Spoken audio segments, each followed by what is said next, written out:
Very good morning to all those who are present today. My name is Narayan Amit, and in this year's Civil Service Examination, I have secured rank 70, and my optional was Anthropology. I'm 24 years old, and I did my entire preparation in Hyderabad. And I'm happy that this talk also is in Hyderabad rather than in Delhi because all the talks are in Delhi. And I think that if the talk is held in Hyderabad, people here also will benefit to some extent. So I'll just give a brief outline of what I think I can deliver in this talk. I will try to give all my strategy, whatever things I followed, and it will be in a very comprehensive manner. So it might take a little more time.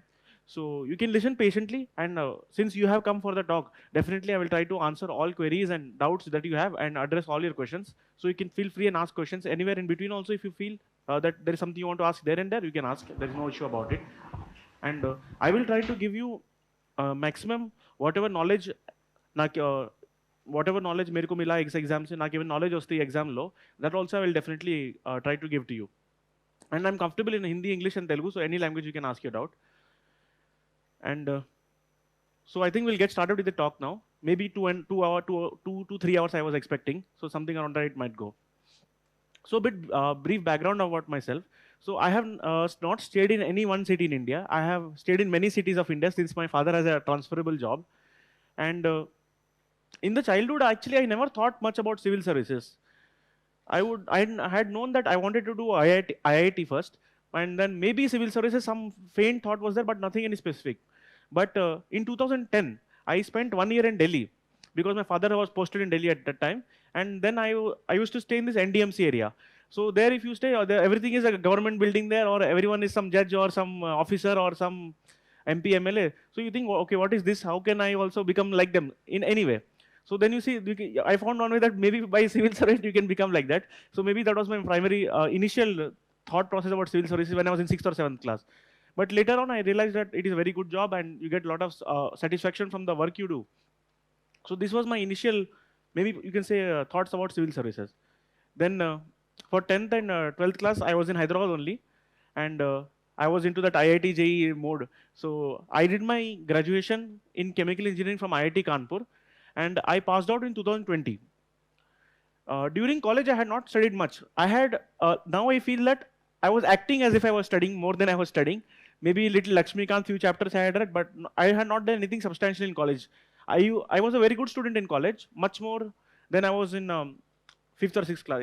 I think I was a very average student in till 10th class. Average means good kind of student.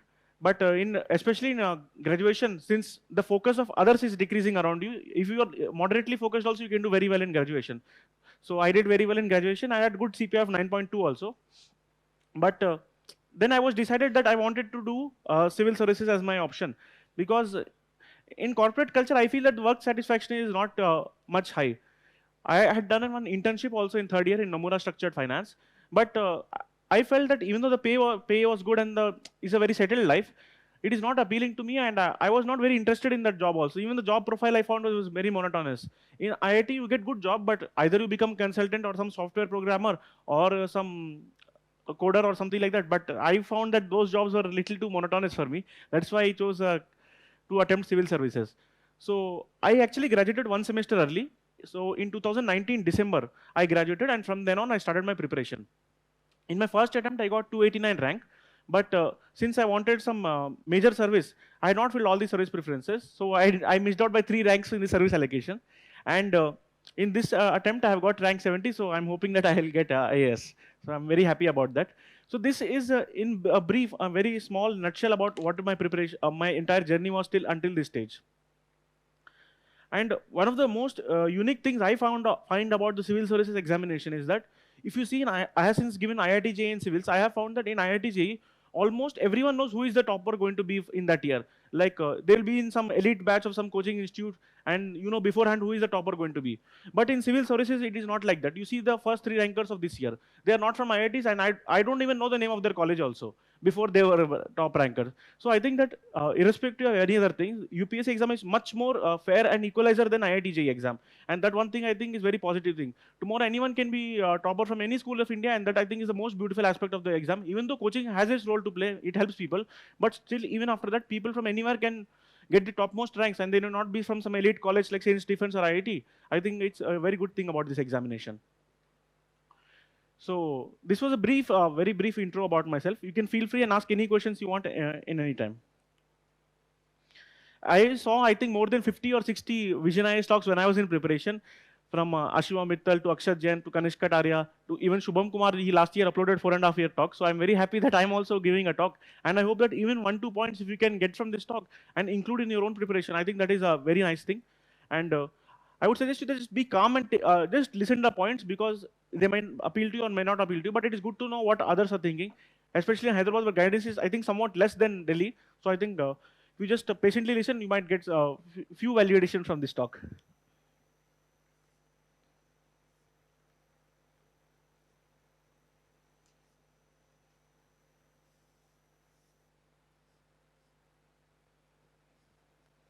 So one more thing is that I never studied, I think, 18 hours. I used to only study 8 hours per day. And my personal conviction is that out of the 24 hours, a person should sleep maybe for 8 hours, and then out of the remaining 16 hours, maybe he can study for 8 hours, and the rest 8 hours is his personal life. So it's like a basic human thing that if you study for 8 hours consistently, then the other 8 hours, what you do is up to your own personality. You did not stop anything for preparation. So మీకు ఏమేం కావాలన్నా చేసుకోండి, 8 గంటలు చదివితే చాలు నా ఒపీనియన్లో. And just because I've got a rank, it does not mean that I'm a perfect person. Even during my preparation, I used to feel that I have not studied well, or some topic is there that I have not done well. ఈ టాపిక్లో సరిగ్గా నేను చేయాలా, ఈ 3 రోజులు నేను చాలా waste చేశా, ये 3 दिन मैंने बहुत बर्बाद कर दिए, इस हफ्ते मैंने ठीक से पढ़ाई नहीं की, तो अब मेरा क्या होगा? So I'd say that no one is perfect person, and during this long journey of almost 24 months, I can say, from 2019 December to now. So it's almost, I think, 28 months. So there are many ups and downs, but the secret of success, I think, somewhat I have found is to set achievable goals. What I mean is that if you want to become an IAS officer, if you set the goal, I want to become an IAS officer, that is not a practical or achievable goal. Instead, you should set targets like, in this 3 days, I will revise the previous year questions of polity, or in this 4 days, I will study 160 pages of Spectrum book. So these are achievable targets in the short term.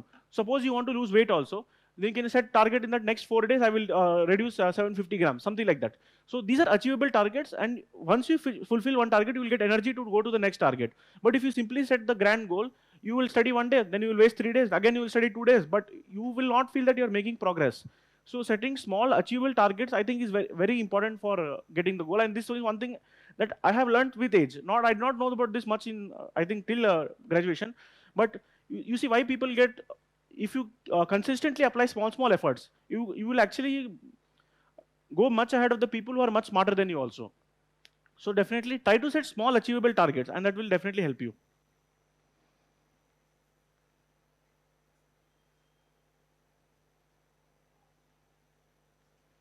So one thing I'd like to, since many of you are freshers here, one thing since you have, I think so, almost 1 year time for the preparation, I think this is a very good amount of time to prepare. The most important thing is that the attempt that you have now is the current attempt. Don't think that you have 6 attempts, so I will just try and see 1 attempt in prelims and what will happen. The attempt that you have in your hand is the most precious attempt, and you must focus on it. So 1 year is a very long time for anyone to study a lot, and actually you can clear this exam in the first attempt only. So the attempt at hand is the most precious attempt. And one thing I'd like to explain about this exam is that there is a certain exam cycle. So one of the major reasons why people who could clear this exam in maybe 1 or 2 attempts, they take 4 or 5 attempts, is that they get stuck in the vicious cycle of the exam. I think so this needs more emphasis, because especially, let us say, a person who is starting the exam, they will initially focus on GS and they will neglect the optional. This is ideally what happens. So, and the fear of prelims is very high nowadays. People are 80% fixated on prelims, solving MCQs, mock tests, and they are in that prelims rat race. So entire thing is on GS, especially the prelims point of view. But even if you clear prelims, then you have only 3 months for mains. In the 3-month period, you have to do many segments of the general studies syllabus that you have not covered for the prelims exam, like world history, society, governance, international relations, the entire paper 3, security, disaster management, agriculture, and paper 4, ethics. So in this 3 months, even if you can cover this, the major issue is that you have to do optional. And whichever optional you choose, I am certain that it takes at least 6 months to prepare the optional to get a very good score of 280 plus in the optional. I will tell you what is a good score. But if you, at least it takes 6 months. Any subject, if you want to get 280 plus, it takes 6 months. If you do less than that, you will get much lesser marks. For example, in my last attempt, I had done around 3.5 to 4 months of preparation for optional. So I had gotten a score of 257. But this time I had focused much more on the optional subject. Almost 9-10 months I have spent. So that's why my optional score this time is 306. And this is one of the highest in anthropology this year. So you can see that if your optional score is good, and since just like optional is the most deciding factor in your exam, so getting good marks in optional is very important.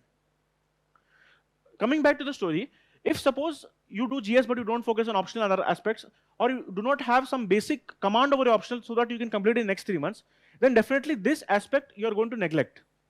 And the issue with that is that, firstly, you might not get selected for the interview, or even if you are selected, you will be very close to the cutoff.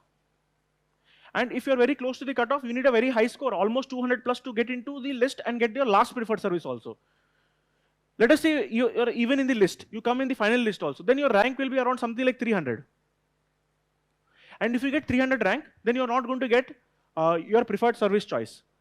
Ideally, you want your first or second service preferred, right? So to get that, you need to have a basic amount of optional. And this is one very important thing. For example, last year I had got 289 rank, and I'm not getting my preferred service at 289. And the major issue is that, for example, if results are declared on 30th May, the next exam is on 5th June. So you have hardly 6 days to recover from this emotional setback that you have, that you are whatever you are expecting. And you have to again write the entire cycle. So this is how so it's a vicious cycle. So what happens is that you're continuously changing your mode of preparation. Firstly, you have fear of prelims, so you will waste time on prelims. Then you are not doing optional properly in the 3 months because you are stressed. So you're not getting a time where you can 3-4 months focus on either GS or optional or prelims. So it is like every 3 months you're changing something and not focusing on anything. So instead of this, the best thing to do is write the exam when you're prepared. Because it is not like a hurry. You have to, and you can get through this exam in one attempt if you are having the proper preparation. Of course, role of luck is there. I don't deny that some people might need attempt, but ideally, this is the thing that you should keep in mind, that there is a vicious cycle. And this aspect, I think many people are getting stuck in this. For example, and they have to continuously write the exam, and that is causing a lot of mental suffering also is there, and expenses are also there. So this, I just wanted to warn you about that.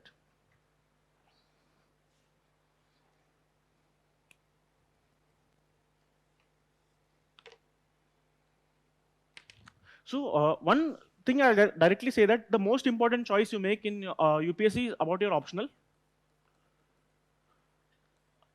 I think that the primary reason why you should choose your optional is for scoring marks. It is not for anything else. I think even more than interest, you should value scoring marks. I'm not saying that if you do not have an interest to some particular subject at all, then you should definitely not take that. But suppose, let us say, between political science and anthropology, you are better at mugging up facts. And even if you like PSIR more than anthropology, but anthro also you are fine, then I think you should take anthro, because I think the scoring in anthro is both are good, but I think anthro is slightly better. So first thing is scoring marks.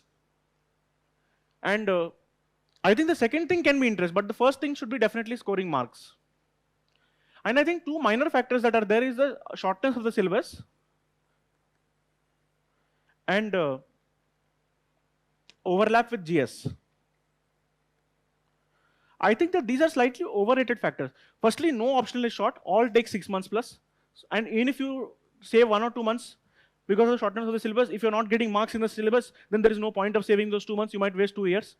And overlap with GS, I think this is very overrated. I have seen many people with PSIR score less in paper 2 of GS where the entire syllabus is overlapping. So the primary consideration you should keep for scoring, for taking optional is scoring marks. Nothing else matters. For me, I think I took anthropology because it was scoring marks. If it was not scoring as much, I would not probably take anthropology. That is my simple reason. And for me, I can work hard on any subject. There are almost 15-20 subjects in UPSC. So you cannot have interest in all of them, still you're studying, right? So scoring marks is important. I think right now 3-4 options are performing well. If you do not have any particular interest, then you can take them. But some person should not take English literature without any strong reason, unless you have some background or you are very, very, very good at writing answers. You should not take English literature. But Hindi literature, other literature options are also performing well only. So you can, and engineering options, if you have good background, you can take. Many people get 290 also in chemistry, so that also is a good choice. So, but for general layman, I think PSIR, Anthro, and Socio. I think try to see whichever the performing options are and choose one of them. Or engineering options are there, or other options, if you have good background, you can write very technical points without coaching material or something, then also you can choose. This is not like these are only the 3 ones. These are good ones. These are like safe options. And I chose Anthro because it was very good scoring. And the reason for choosing Anthro was also that like the demand of the question is known. There is only one answer. So if a question is asked, unlike other subjects where ambiguity is there is only one answer for the question. And scoring is very high. And I can remember many facts. Like I think more than my answer writing ability. In sociology, you have to write very eloquently, many points you have to write. But in anthropology, the facts are more important, like the data you put. And the entire hard work is done before the exam. So I will prepare my notes of 1000 pages maybe, and I will do the validation from every sources, and then I will mug it up. And in the paper, it is very normal experience that whatever you have learned in your notes and remembered, you have to simply put down on the paper.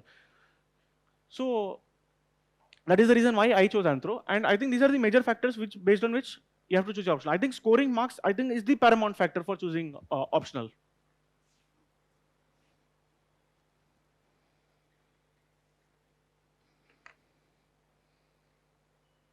So I'll just give a list of the Telegram channel where I have uploaded all of my notes of anthropology and many links of the other topics also. So my Telegram channel is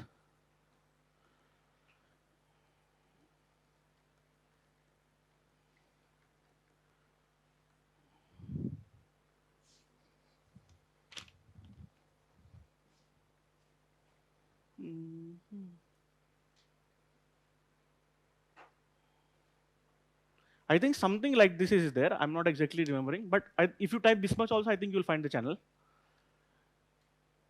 And then since many fake IDs are going on nowadays, I'll give my Insta, but you don't need to follow it. I'm just giving for a reference.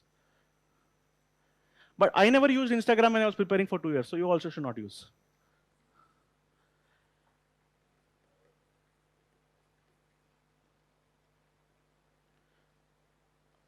And since the primary focus of this talk is GS, for anthropology, I have taken almost, I think, 4 sessions. If you just Google on YouTube with my name, you'll find the sessions.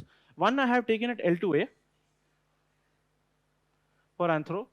Then I have taken at Veda ICS at the Anthro. Then I have taken up Level Up for Anthro. And also one DKT, Delhi Knowledge Track video I have taken for Anthro. So I think all of these videos, I think, is 5 hours, around 5 hours.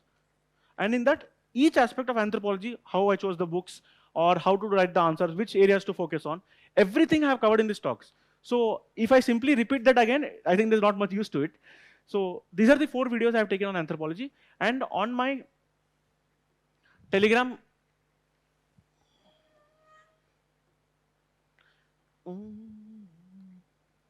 on this Telegram channel, all my notes, everything I've uploaded. And so you don't need to pay anything for that.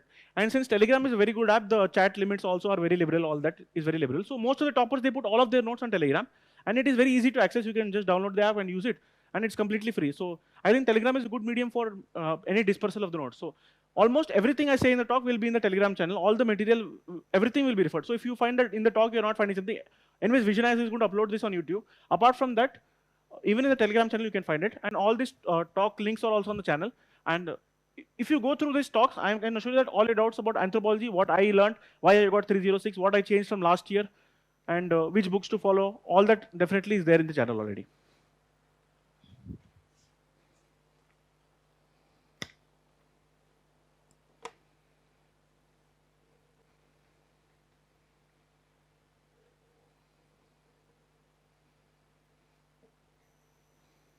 So now I'll just show you my mark sheet from last time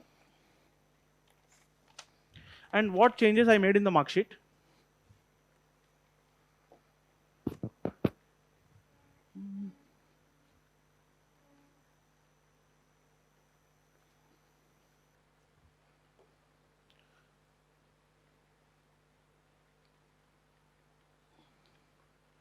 So, as you all know, in the preliminary exam, you have paper 1 and you have paper 2, that is CSAT. So this is out of 200, the cutoff is decided, and based on last year, the cutoff is around 87.54. And here you need to get 66.6. So this, I think, is a very famous aspect, that all of you know cutoff is 87.54 and you need to get 66.6. But in mains, so mains is out of 250 into 4 general studies papers are there, 1 250 mark essay is there, and 250 into 2 optional is there, and 2 compulsory papers are there that are qualifying. This is qualifying in nature. So this total will come out to 1750, right? So if you want to qualify for the interview, then in that you need to get 745 this year. So you need to get 745. Now, just remember one fact, that if you get 745, you are definitely called for interview. But you will not get your first or second preferred service, because you need to get much higher than the cutoff, right? So for example, my score in mains was 821. Then the interview marks are added, and after that, the final total comes out to 953. So it will come out to 953. So this is, I think, 208 difference, right? So if you are getting last in the mains exam, 745, just you are called for interview, you need to get 208 to just be in the last rank. So you will get around 300 rank. If you get 953 marks, so you're not getting your first or second preferred service. And you see, from if you're here and you need to come here at least to get the last rank, you need 208 in interview, and nobody has got 208 in interview. Getting 190 plus is tough only. So you need to be much higher in the mains. That's what I'm trying to convey. So my score in mains was 821. And finally, after adding my marks of interview, where I got 173 in interview this year, so total will come out to 994. And to get your first or second preferred service, it is around 990 out of 2025. Because 275, you have to add 21750 to get the total score. So you need 990, and if you have benefit of some affirmative action, then this number is slightly lower. So this is one basic I just wanted to say how is that. Because most people think if you get rank, you get service. No, you have to get very good rank to get the preferred service. So that also I'll cover in some few slides. So this is one thing, that you need 953, 745. This is not for the first or second preferred service, but some service you will get at this rank.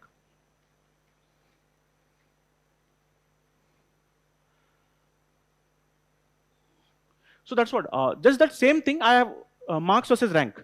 So for example, first person has got 1050. It's slightly more, much more than that. But second person has got 1050, and 10th ranker has got 12025. 50th ranker has got 997. So for the unreserved open competition, so you need to get around 80th rank to get IAS. So for that, the marks are 988. I told you 990, so it's 988, and IFS closes at 100. So that is around 982. You can see that here the difference of marks in each is much different. For example, from here almost 25 marks, only 10 ranks are changing. But here in 5 marks, 50 ranks will change. So if you go down the list, then the competition here is much more here. So if you are here somewhere, you get 5 more marks, you will be in IPS. But if you get 5 less marks, you will not even be in the list. After 300, you will not be in the list. So this is one very important aspect that people, I think, not very cognizant about. So if you want IFS, the closing rank is around 100 for IFS, and for IAS it's 80. So marks difference is only 4. Of course, topper is the first, second, 10th ranker will have much higher scores, but if you get 990, 60 marks difference from the second ranker, then you will get a IAS. But once you go to the lower list, then around 240 rank, your IPS closes. 270 rank major service means IRS, IT, Indian Audits and Accounts, then allied service will start. And within, I think, 12 marks, the entire thing will end. So 8 marks. So by 300, after 300 marks, you will not get any service in the open competition. But if you have benefit of affirmative action, then definitely even more you will get the service. So this is one thing I wanted to highlight, at which rank which service ends. And I think this is useful to keep in mind. That, for example, if you want IAS, then you have to get in top 80, you have to get 990 out of 2025.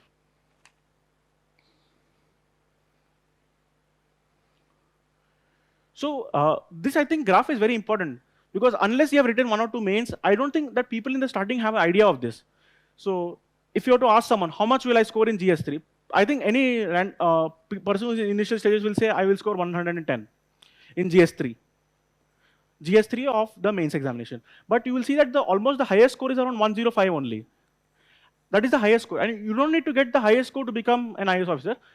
If you get average marks in all papers, then also, if you do that for all the papers combined, then also you will be in the top 100 rank. Because getting marks in all the papers is very tough.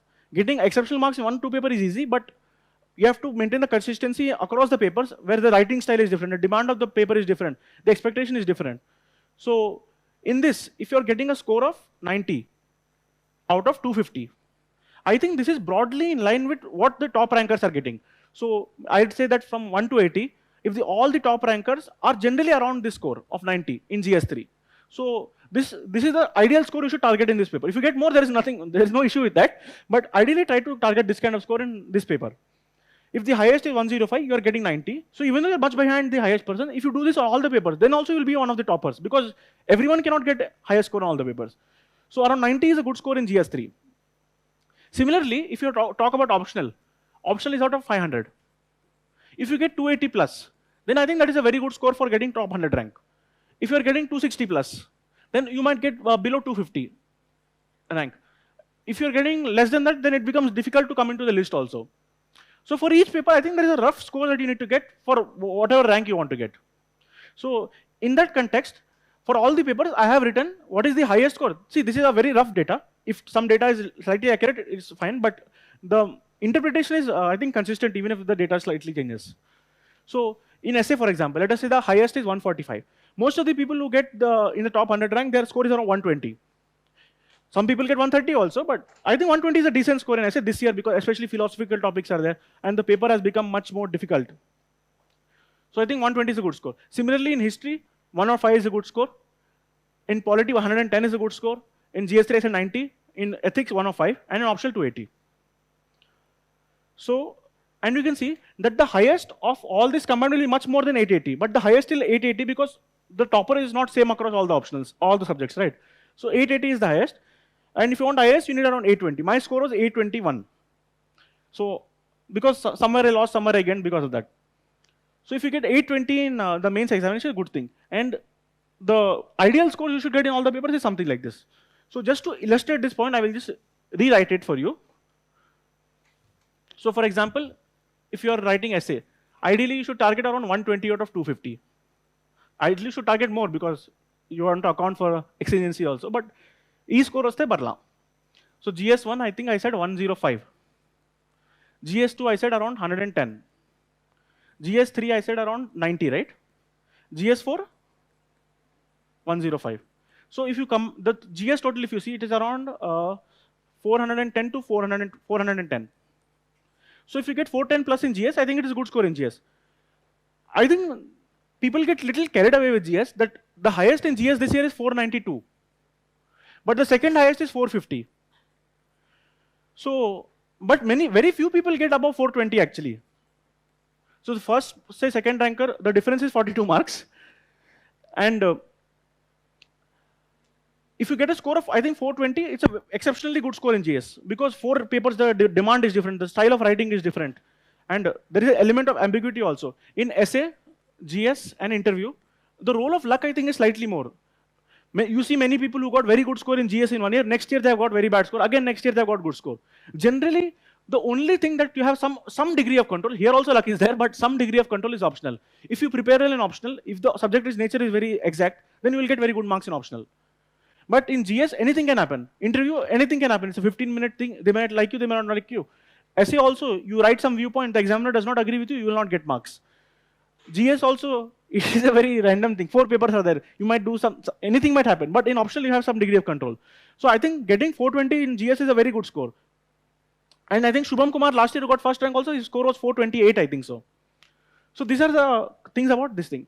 Then when you come to the optional, I think 280 definitely you should target, because any optional you become, you should try to become the topper of that optional to get into the top 100 rank.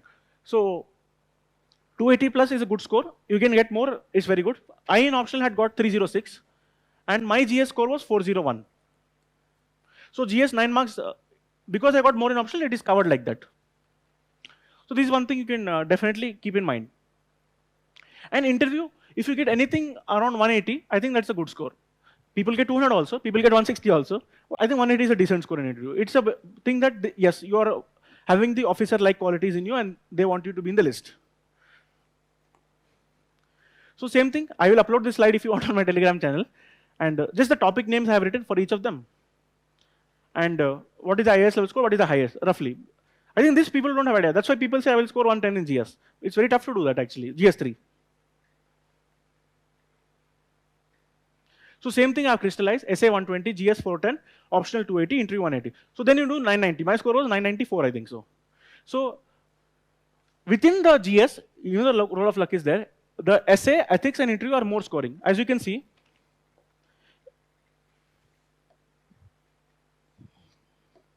if you see GS3, the topper is getting 105, you are getting 90. The deviation is much less. But in ethics, GS4, people get 120, people get 85 also. So the deviation of marks is much higher. In essay, you see, people get 85, people get 110, people get 140. So the deviation of marks is much higher. Similarly, in optional, you get 280, you get 221 also. So the change in the marks, the variation is much higher. That's why I said essay, ethics, and interview are scoring. GS, the variation is less. You do well in some paper, you don't do well in some other, it balances out. Some people are stronger in some aspect, you are stronger in some other aspect, that also balances out. Optional is scoring, all of us know, 1, 2, 3 variation is less, essay, ethics, and interview are scoring. So if you make some loss anywhere, you have to cover it up somewhere. What I mean by this is that if I'm getting only 401, when ideal score is around 410, so I'm running at a loss of -9, right? So if the optional score, my score is 306, then and normal score is 280, then I'm running plus 26. So if this loss is there, you have to somewhere you have to get the marks and recuperate.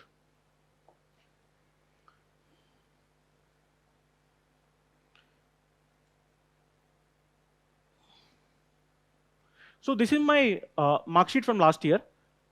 So this column is my 2020 attempt, this column is my 2021 attempt. So you can see that, let us go paper by paper. In last year I got 129, it's a good score in essay. This year, even though I think I wrote a better essay than last year, my still marks have decreased from 129 to 114. So I have lost -15.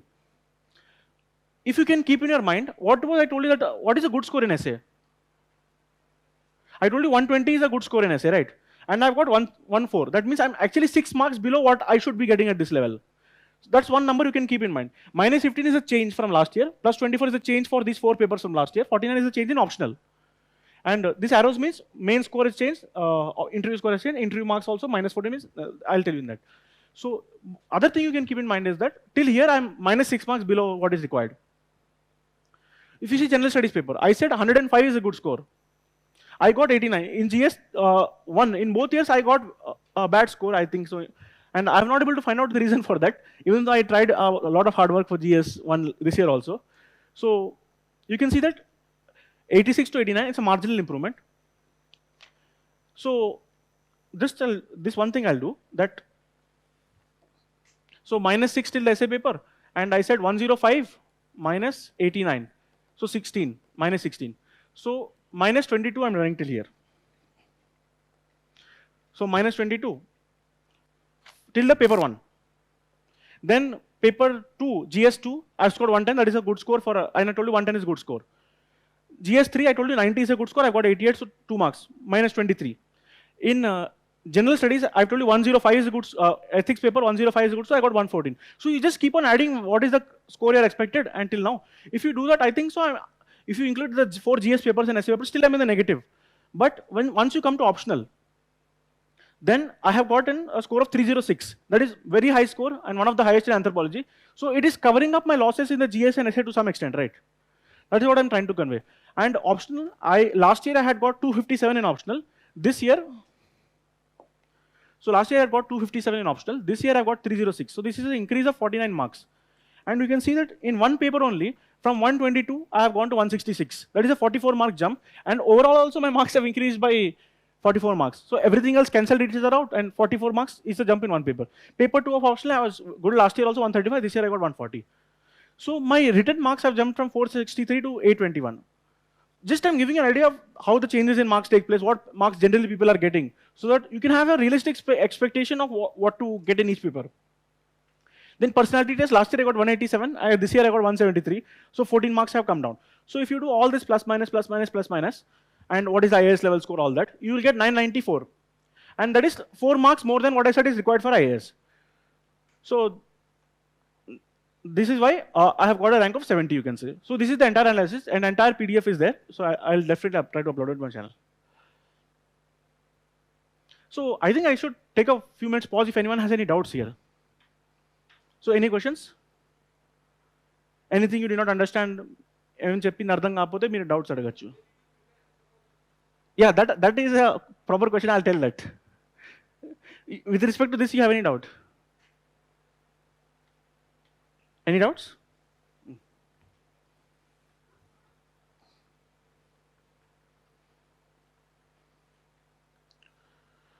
So with respect to anthropology, I got 306 is one of the highest, definitely. And I can definitely tell you that optional is very much deciding the rank in your case.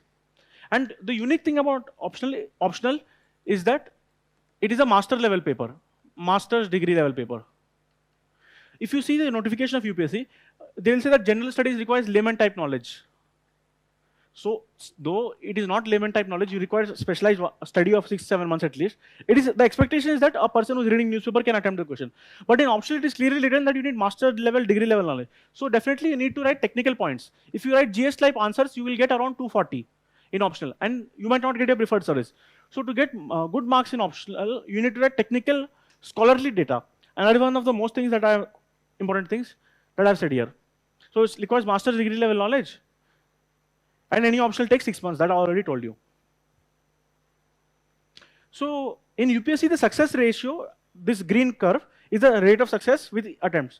So people in the generally second, third, fourth attempt, they get success, even though they had worked hard in the first attempt. I think maximum hard work I put before my first attempt, right? But still I got result in second attempt. So, and role of luck is very high in UPSC. I think so, definitely role of luck is there. So at least I think every person should give 2-3 serious attempts. If you have any other issues, that's a different matter, but I think this is a very competitive exam, and 1-2 marks can entirely change your game. You can get IPS, or you cannot get any service, or you can be some allied service. 4-5 marks is the difference. So definitely, here the probability increases. Even though you're working less hard here, the probability actually increases here. So definitely give 2-3 attempts. And this is one table about the optionals, whichever you choose. By and large, all optionals are equal marking, by and large, but all fingers are not equal, so all optionals are also not equal. So, but the success rate in all options is more or less same. So choose on your based on the primarily mark giving capacity of the optional, and to some extent on your interest. So I'd give 3 warnings. That apart, if you do everything well also, there are 2-3 areas where you need to be careful. So firstly is the CSAT paper, because we focus too much on the general studies paper 1 paper. I'm not joking. When I gave the prelims paper in 2021, I'm getting around 130 plus in GS, and I felt in the paper it was not very stressful, because you can do slowly, you can read the options and then do it. But paper 2, I think I got around 95, and I'm an engineer from IIT. I know my maths very well, but still I found paper 2, the CSAT paper, to be much more stressful than paper 1, even though I got 130 plus, and it was a very difficult paper also. So kindly do not neglect CSAT. It has become very important. Almost, I know, many people who are clearing paper 1 are not clearing paper 2. I think this number is very considerable. It's around 20%, I think so, nowadays. Many IITians are among the list. I know dozens of people who are clearing paper 1 but not clearing paper 2. And CSAT has become very important. One thing that you need to keep in mind is that if you just rely, so it has maths and comprehension.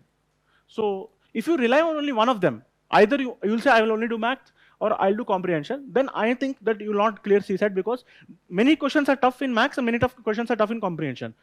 And you cannot do the same subject repeatedly. You cannot study 17 comprehensions in one go. You cannot do 15 maths problems in one go. So you should ideally do easy questions from both of them. And then you will easily clear the cutoff. Also, one more thing is that people get stuck on one question. So you see that some question is that A, B, C, D, some probability is coming. Then you have to change the letters and do some CSAT questions like this. So there is a good chance that you'll spend 5 to 6 minutes on some question and you might even mark it wrong. So such questions you should simply skip over because it's a hard question of maths. Similarly, some comprehension is there. People have gone through the comprehension and they feel they have invested 2 minutes, and then between option B and C, there is a lot of confusion. So even they have invested, I think you should skip this kind of question. So that is why CSAT is becoming very important, and I think everyone should focus on CSAT nowadays. So try to solve the easy questions of both of them.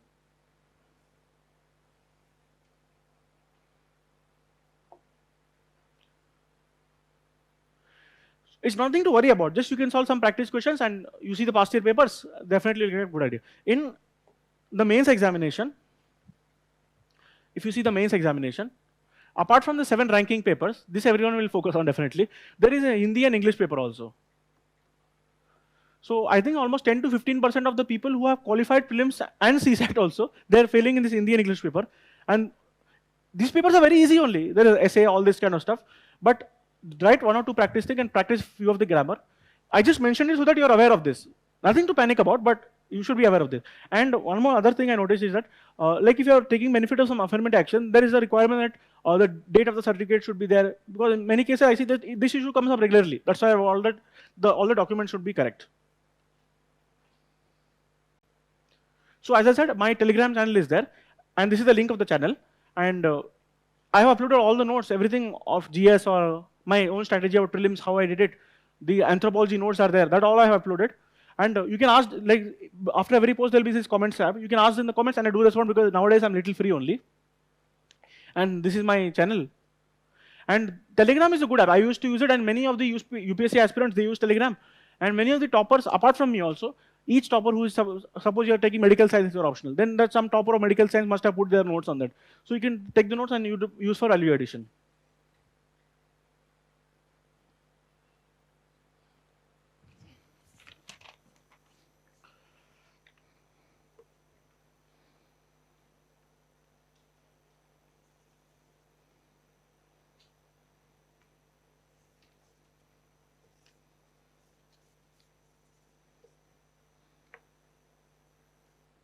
So firstly, I think I'll just list down the basic book list that I followed. I think that is helpful, especially for freshers.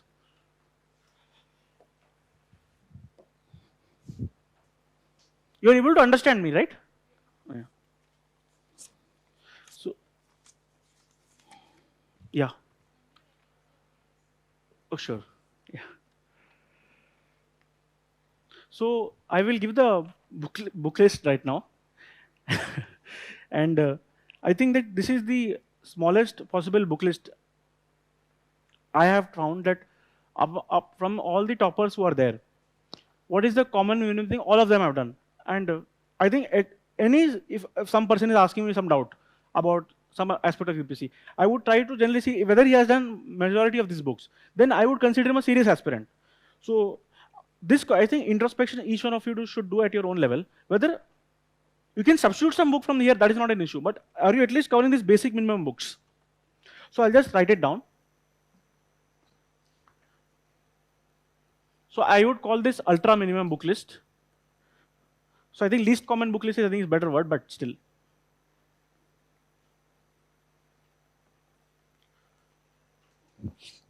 So firstly, I don't know why still people ask me this, but there is only one book for polity, and that is Lakshmikant. Every single topper this year has said the same thing only. So Lakshmikant.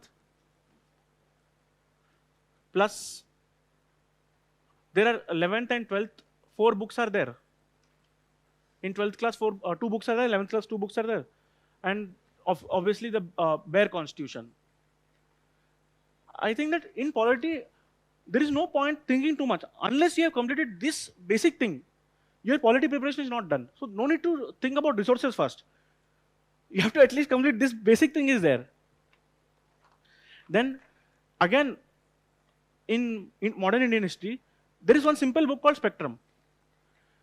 Now, after that, whether you read Bipin Chandra, Indian Struggle for Independence, or you do Placido Partition, Shaker, that is all secondary stuff. Firstly, you should have completed Spectrum. That is the most important thing. Some people say that for mains, the questions are lifted from Shekhar Bandyopadhyay, so if I do that book also, it is helpful for me. That may be helpful, but first you have to complete Spectrum for it. And you can answer those questions without reading that book also. And the value, 1 question, 2 question, it might be there. But Spectrum, you must definitely complete first. History preparation is slightly more nuanced, and some other basic books. I'm not giving anything that is not the basic minimum thing you have to do. Fine Arts 11th class book is there. All these resources are known to everyone. There is no secret. Nitin Singhane, few chapters are there. Around 8 to 9 chapters are there. Not the entire book. You just see the PYQs. If some chapter has more than 4 or 5 PYQs, then you do the chapter. Otherwise, you skip it. Puppetry, martial arts, the science, traditions, festivals. These are not so important, so you can skip those chapters. After doing that, you will only get 8-10 chapters, and it is written in good manner, so you can go through it. Now, in history, there are two ways to go about history. Either you can go chronologically, like this, or you can pick up some themes here, like Bhakti movement, Sufi movement. So I think you should ideally do both of them now. So one of the best, most simple, straightforward books for history I found is the Tamil Nadu Class 11 book, because it goes in a chronological manner. And apart from that, you should do NCERT Class 12. The 3 books on themes. There are 3 books, right, on themes. So definitely you should do all this. So NCERT Class 12 themes. This Tamil Nadu is a very good book. I have found that almost many good idea about history I got from this book only. Then Nitin Singhane selected topics you can do. And spectrum you can do definitely. So for science and tech, I did not prepare anything because I was an engineer. But anyone, PT 365 or Mains 365, some basic resource you can do for science, or you can read NCERTs. For economy, in my personal capacity, I have only done Mrunal. I have not even read NCERTs. So Mrunal is a very famous educator, and I like him a lot. So I only did this for economy. So economy, science center. So now coming to geography. I think people do GC Leong, but I personally did not do GC Leong. So the entire philosophy behind this is to keep the entire material very limited, so that at least one time you can complete. So in geography, firstly, people don't complete the 4 books of 11th and 12th. So firstly, you should do that book, right? After that only you can go for anything. Then 12th class bio 4 chapters are there. Last 4 chapters. And if you want, you can refer other chapter also based on your convenience. Last 4 chapters you have to do. So 4 books of NCERT for geography, then 12th class biology, last 4 chapters. Then one more 11th class chemistry, 1 chapter is there on pollution.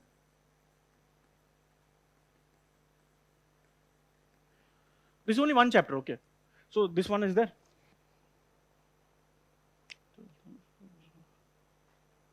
But apart from that, for mapping, I had referred some classes of Sudarshan sir on Unacademy.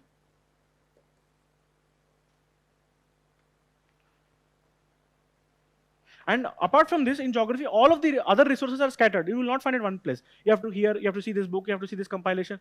From this book, you have to take this note. From here, internet, you have to Google search. So, so the basic books are this only. Lakshmikant, 4 books of 11th and 12th, by Constitution, Tamil Nadu Class 11, Fine Arts Class 11, Nitin Singhane, a few chapters, Spectrum, plus NCERT 3 books on themes. Then SNT I did not do, Economy I did Mrunal. Geography, 4 books of 11th and 12th, 12th class Biology, last 4 chapters. And if you want, you can refer other chapters also. Mapping by, I had it done by Sudarshan sir, and 11th class 1 chapter on biology. So also budget and economic survey, I would watch some one or 2 hour summary video, and I think that was more than enough. So since last 1 or 2 years, I have not found that the economic survey is very useful for preparation, because it is much more data heavy is there, and the suggestions are not coming much. So that's why for last 2 years I have not read the economic survey. So some summary by Mrunal sir or anyone you can refer, and definitely it is very helpful for you.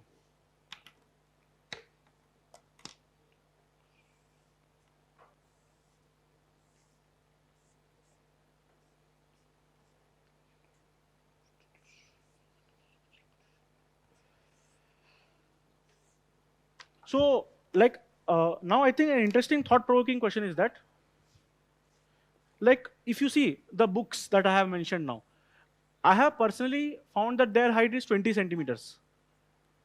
And I would like to ask the question, how many of the aspirants who are preparing are completing this first? I think that number may not be more than 10 to 30%. So you must ask yourself this question, whether these books, this I think is the most basic common books that any aspirant will do, and there is no controversy about them that these are not supposed to be done. Maybe economy, if you do some Shinramayas or some other books, you can replace them. But at least try to cover this so that you can say, yes, you're a serious aspirant and you're not wasting time here. And even completing them is not tough. I think it takes 6 months plus to complete them, in my view. And you can see that the height of all those books is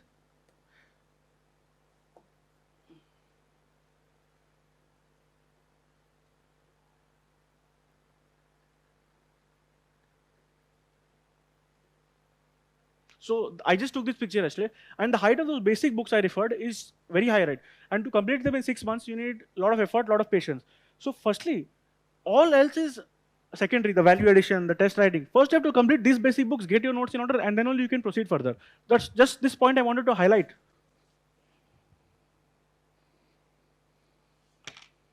So instead of scavenging what is the next book, or what is the next material, or going on Telegram and downloading hundreds of PDFs, I think it would be more beneficial if you go through this basic common books first.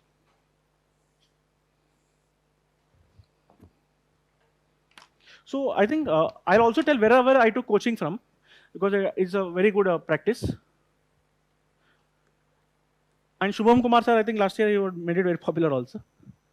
So firstly, I didn't join FC anywhere.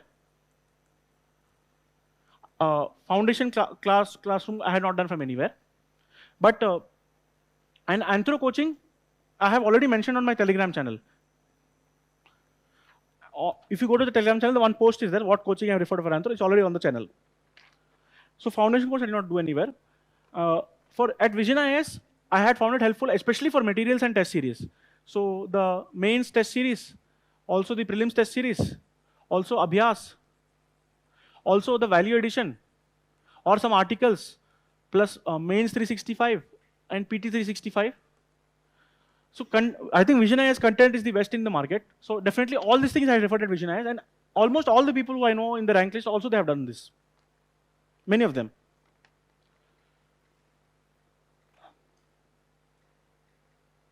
So at Forum IAS, for my second attempt, I took up the MGP program. That is a mains test series only. Both are good. Both Forum and mains, I found this also is very good, this also is very good. At Unacademy, I had taken plus subscription also. But I found it helpful only. But I had only referred to 3 educators. So obviously Mrunal sir I had done. Then Sudarshan Gurjar sir for mapping I had done. And Pratik Nayak I had done. So for example, what I mean is that only primarily, if suppose I watch some 30,000 minutes on Unacademy, then almost 95% of the time I spent watching them would be from these 3 educators. And maybe 85% of that would be from Munal only, because I like this course a lot and his approach to teaching also. So one more thing is that interview coaching, I have taken I think from 15 or 20 places. So legally I think anyone can use my name, but all of that is interview guidance. The specific thing I have taken is from these places only. I might have missed 1 or 2 places, but that is completely unintentional. This is, as far as I can recollect, this is the place I have taken. And interview I have taken from many places. So Anthro I have put on the Telegram channel. Unacademy, primarily these 3 educators I have referred, and I found them good only. For MIS, I have taken the MGP program, didn't join any foundation course. And VisionIAS, I took this respective help.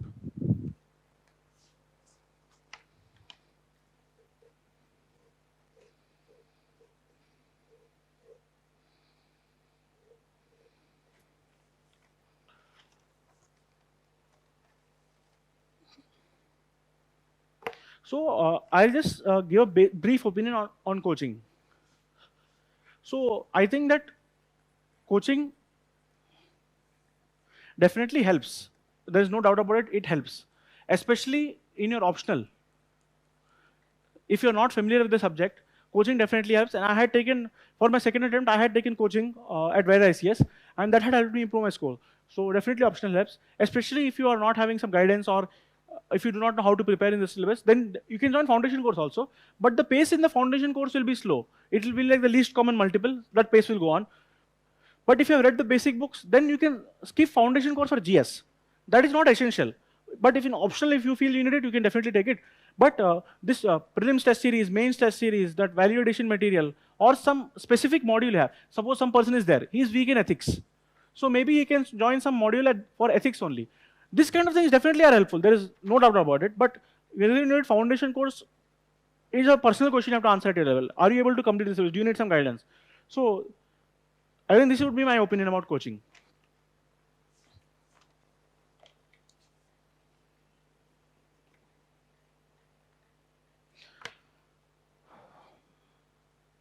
So I'll just give a brief timeline about my preparation, what I did from what time.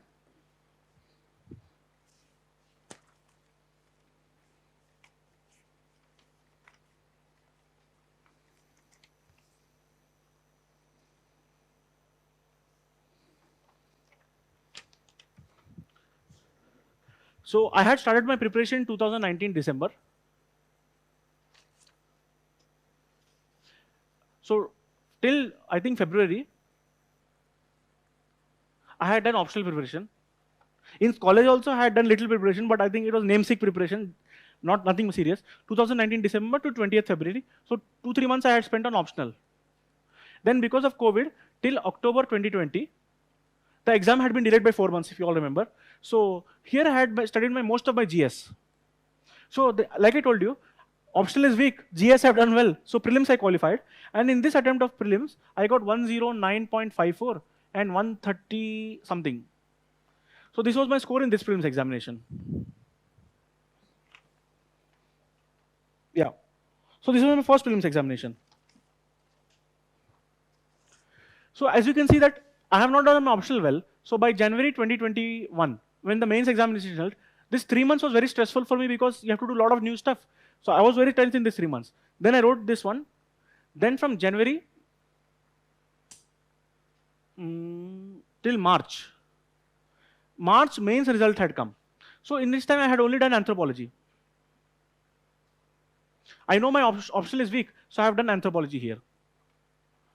So from March,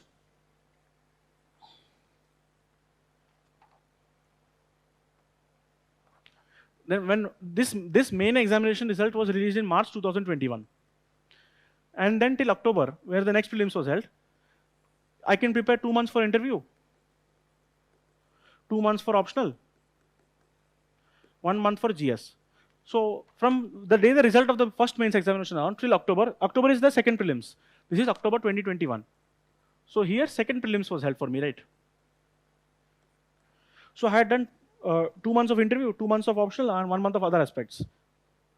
So you can see by this time, almost my entire optional syllabus has been completed. GS is slightly pending, not very good, but optional almost perfectly I had completed. And exactly October 2021, I had got rank of 289 on 24th September 2021. And 10th October 2021, I had to write the prelims exam. So in this prelims exam, the score is not released because I had applied for forest service and that exam is not concluded yet. So first paper I had got around 130 and second paper I had got around 95, I think so. So now from October to Jan 2022 is there, right? 3 months for the second network. So my optional, most of it was completed, but still I focused more on optional. GS I did very little, only few papers I wrote. So these 3 months for mains preparation. And then here I wrote the second mains. Then again this result came in March. So here 1 month I took break for 1 month. 1 month I did GS, 1 month I did optional. So here this thing, the result for the mains examination came. Then my interview was held on May 19th. So 2 months, 2 months I prepared for interview. And May 30th, final result had come. So if I would not have got my preferred service, maybe I would have got 90th rank, I would have been an IPS. So then this time I would, since my optional almost have perfectly, and my marks also are very good in optional, right? So probably this time I would have worked a little bit on GS, is what I was thinking.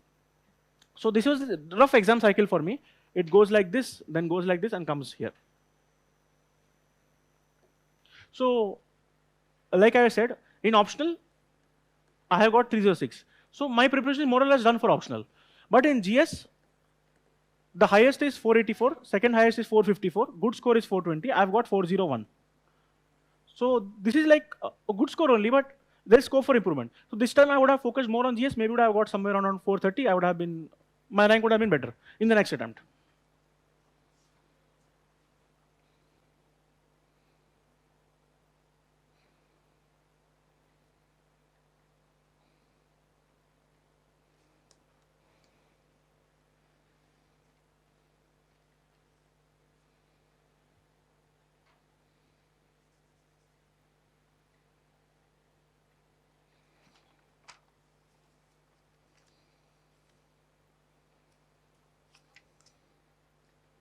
I think that one other aspect I can highlight is that whether to follow different approaches for mains or prelims. So I think the only solution is an integrated study. Now what I mean by this is that I told you there is the ultra common minimum book list, something like that. This is what I told you, that this is the basic book any serious aspirant must do. After you complete them, then suppose you are focusing towards the prelims exam now, then definitely you will do the prelims specific topics. So for example, what I mean is that suppose some person is there, he has done these basic books.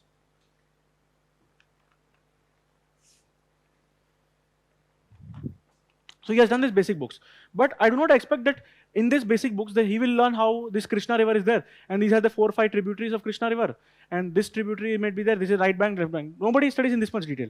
This is very specific prelims question, right? So here you will do the prelim specific topics. After you do the topics, then you will go through PYQ, you will go through mock test. And then this learning will continue, that you give few mock tests, then you do more prelim specific topics. You remember for the prelims exam. So here you are getting oriented towards the prelims exam. After you do, I think maybe 15 or 25 mock tests, then you are done for this exam, right? When you come to the mains exam, definitely many syllabus, aspects of the syllabus are there in the mains exam that you don't study in this common book list. For example, in this book list, I have not given any source for modern world history, or for society, or for governance, or for international relations. In this book, it is not there, right? So here you do the main specific topics. And here, the importance of note making is much higher. So here also you will do PYQ, you will do mock test. Also you will go through the main syllabus, whichever topic is there. You will make 1 or 2 page notes of them or validated content. So here also you go through syllabus points. And twice or thrice if you go through this cycle, here also you are done. So the book list is there. The focus changes on which exam you are giving at that time. Either mains exam or prelims exam. This is the basic approach you can say. For example, let us take the case of history. So there are many kinds of history, right? Firstly, you have fine arts, which is also history only. Then you have ancient, medieval, modern, post-independence, and world history. So let us talk about the prelims exam and mains exam. So you can say that fine art is asked in the prelims exam because all those paintings, dance is asked, and even in the main exam it is asked. So you can say yes, both are there. Ancient is asked in prelims because we see that all kingdoms, the chronology is asked. Do you think ancient is asked in mains exam? I think by and large it is not asked. Maybe one question might be there on Pala literature, but by and large it is not asked. Medieval is neither asked in prelims nor asked in mains. So modern history again is asked in both of them. Post-independence, definitely prelims it is not asked, and mains also only one question comes in 10 years. World history also is not there in prelims by default. And mains, one question might come, but minimum preparation is enough. So you can see that the most important aspects of history are modern, fine arts, and to some extent you can say ancient. Of course, next year they might ask 4 questions on prelims, but that is not a continuous trend. Only once in few years they'll ask. So if you have time or you don't have time, you have to plan accordingly. It is not for saying you need to skip anything. But when you do the common thing, at least this much you have to cover.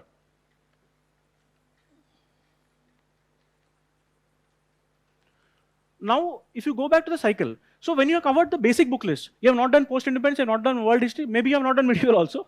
So when you come to this stage, main specific topics, then what you can do is that for world history, the shortest amount of book list, maybe of 50, 60 pages, you just go through the entire world history book list and make your notes in 20, 30 pages. So once you have come, this is a very good way of completing the syllabus because many people do not do it.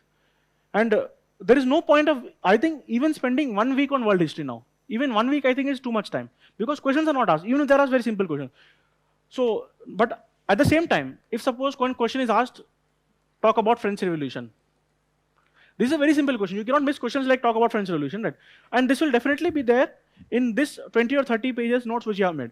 So just for that kind of stuff, I'm telling world history, post-independence. Same thing for post-independence. One question was asked, and that question is like, After independence, the reorganization of states and integration of princely states was there. So what are the problems associated with these challenges? So I think this is a very general question. You read in Lakshmikant also. In the initial, that SRC, the Fazal Ali Commission, the Dhar Commission, all that. And also the challenges, Junagadh, Kashmir, and Hyderabad, and Manipur also. Maybe Manipur is slightly later. So definitely you can manage from this. But I think basic idea of you can manage the question in GS. So this is what I wanted to convey.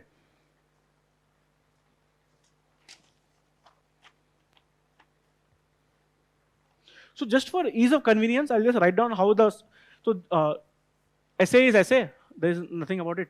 Of course, philosophical essays are now being asked. So philosophical or concrete. So essay paper is 2 essays you have to write. So it can be either philosophical or concrete topics. So this is a broad division of the syllabus.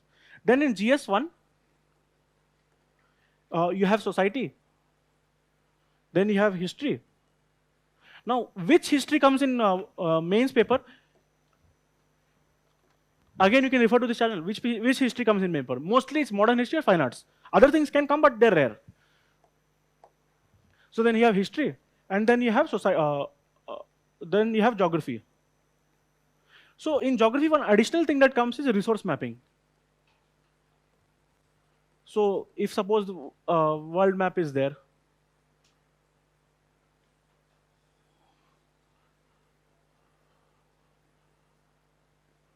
this is some world map. So which place the resource is there, here, something like that.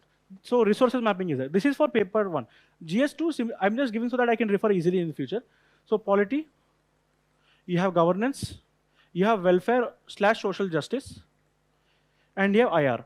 So this is not there in prelims. Welfare, social justice is there in the form of schemes they might ask or some initiative they might ask.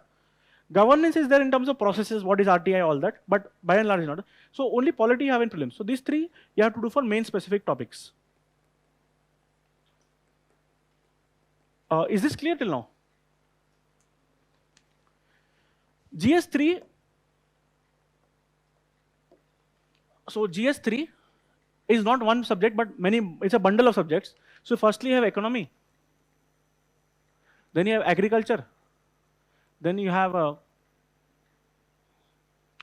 science and tech. Then you have environment. Then you have disaster management. And then you have security. So it is not one subject, but a bundle of subjects that GS3 is there. So I just want to write so that I can easily refer in the future.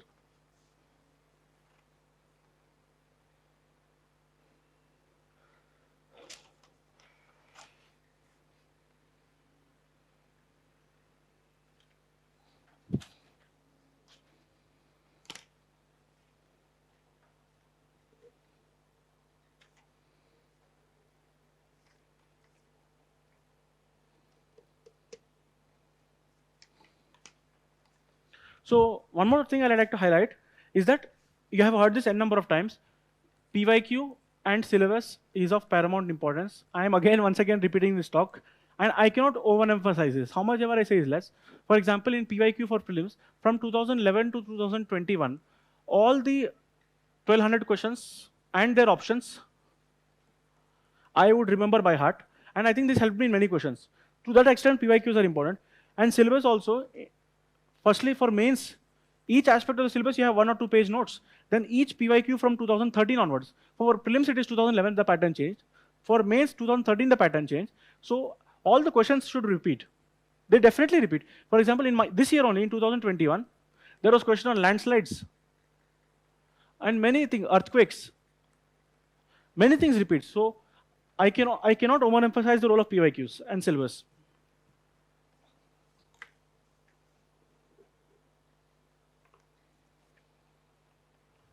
And even test series is important. So test series for prelims, you can write 20-25 tests. I think it is more than enough. And you have to revise the test series. This aspect I think nobody does. Many people don't do. One thing is that suppose you write some prelims test, you get 56 out of 200. You feel very sad. So I think one suggestion is that you write some easy mock test and you get 85 out of 200. Then you're slightly happy. Then you revise both of them together. I think this is one good solution for, you don't feel like seeing this paper again in your life, right? So if you do some good paper, easy paper, then you get 200 or 85 out of 200, then you can do both of them together. For mains also, I think ideally you should write around 20/25 mains papers of all the 4 GS combined, and maybe essay, mains papers plus essay. And if you write 5 to 10 tests for optional, I think it is more than enough. So no need to write 80 or 90 mock tests. I think that is highly not advisable. 20-25 for prelims is enough, and you have to revise. You do one test, you just remember all the 100 questions. You do one test, you remember all the 100 questions. You do one test, remember all the 100 questions. Then revise, revise, revise. If you get one test only 56 out of 200, then solve one easy test, you get 90 out of 200, you revise both of them together. You do this for 25 tests, you will have more than 2500 questions. More knowledge you are getting. Plus, if you do the PYQ, already 1200 questions you are getting from the PYQ. I think this is more than enough for the prelims exam. For mains, if you do 20-25 tests for all mains paper essays, similarly, if you see mains paper, you write for 3 hours. Then you see the solution, right? If you see this is the solution, some things are highlighted. If some question is very good, for each GS paper, ideally you should have one big register, GS 1, 2, 3, 4. So let us say your topic is women issues. So I said women issues. So if you go to the GS 1 syllabus, women issues is specifically mentioned. So ideally you should have 2 or 3 page notes on women issues, right? It might be more, but at least 2-3 pages you should have. So suppose in the test series you find something important about women issues, simply put it down in a piece of paper like this, 1 point, 2 point.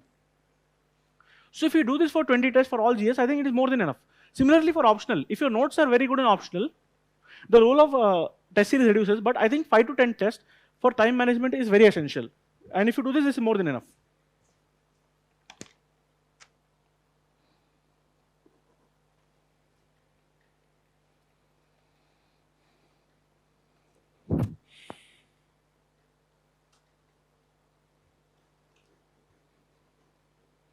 So coming to current affairs. So for current affairs, I think there is no need to per se read the newspaper unless you are giving interview or your need is there for your optional, some PSIR type optional you have where you need current affairs latest. There is no need to read newspaper in my opinion. It's a personal opinion. And I think that if you just do one current affairs magazine,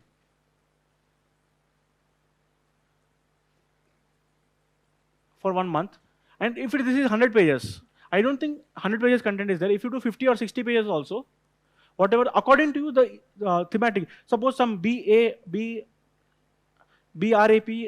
ranking is there by Ministry of Commerce and Industry. I don't think it is particularly useful for UPSC preparation, but some issue is there, like constitutional morality, some judgment has come. So this is the issue. This issue you must be aware about. But such kind of trivia is not needed. So if you cut all this trivia, this becomes 50-60 pages. So one current affair magazine, if you do per month, I think that is more than sufficient for current affairs. And I think around 1 year, if you do current affairs, it's more than enough. So at least I think trend of UPSC has changed a little bit. In 2016, in prelims paper, you might almost find 30 questions that are current based. But in 2020 and 21 and 22 also, maybe 10 or 15 questions only are current based now. So I think slightly trend has changed.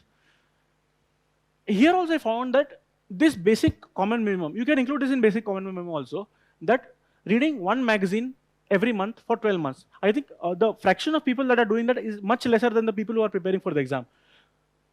What happens is that the way the plan is made, it will start with like, I will read newspaper, then I will read one Yojana and Kurukshetra, then I will refer some website for analysis, then I will also refer current affairs magazine. So you keep these 4 things in your mind. In the end, what happens is that you do none of them.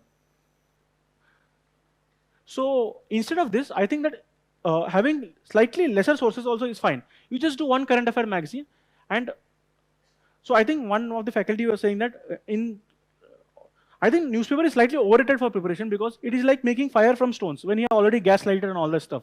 Because suppose some current affair magazine is giving you the notes, at least some team of 15 members is going through them, it is giving the background, it is giving the charts, all the data it is giving, and then they are giving you the material. So I think this is a much easier way for you to follow it. I have heard many times that if you read newspaper, then you will be able to form linkages. Actually, after I read 8-9 newspapers, I would get confused. Actually, I would not remember what happened 2 weeks ago. And I think this is a very common thing that if I read for 1 week, 2 weeks, 3 weeks, If suppose article 1 is repeated in article 3, I would generally not be able to recollect much about what is written. So I found that instead of this, where the magazine is giving you that what happened in the background, what are the suggestions, all those things, I think that is very much easier. I found it easier. So if you do not want to invest too much time in current affairs, just do one magazine. I think this is the simplest approach. Of course, for if you have interview preparation, your interview is in that week, then you can read 3 newspapers per day also. For my interview, for 2 months I had read the newspaper. And I found it useful only.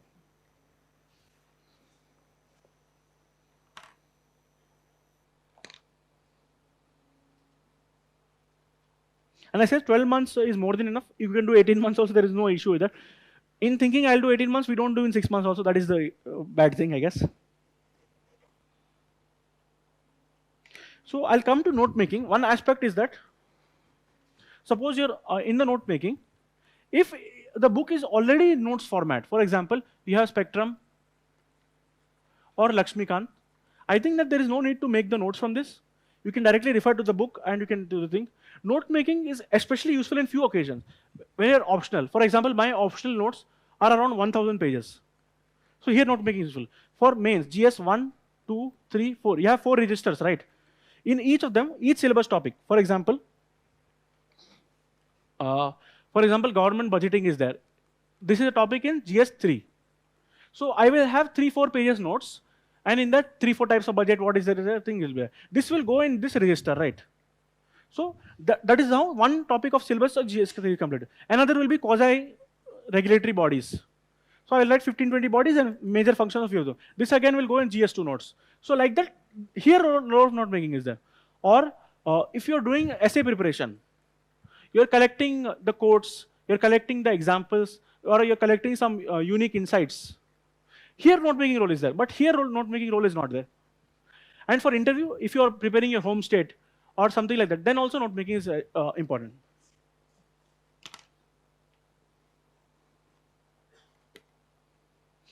I think in this preparation, one more unique aspect is that your mental health also is very important.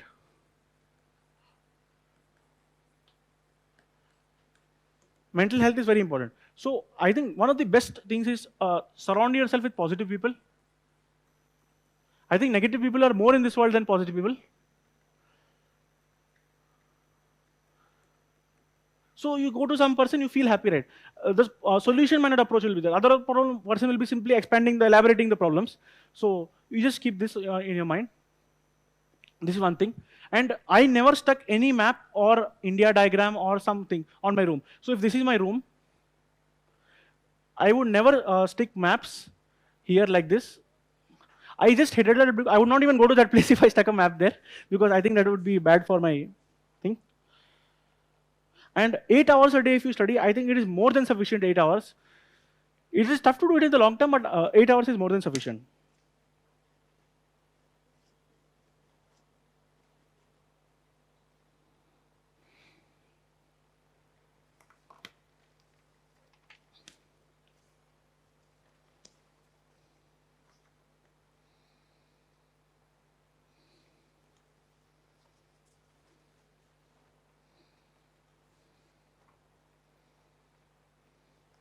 So one more aspect I like to highlight about the prelims exam.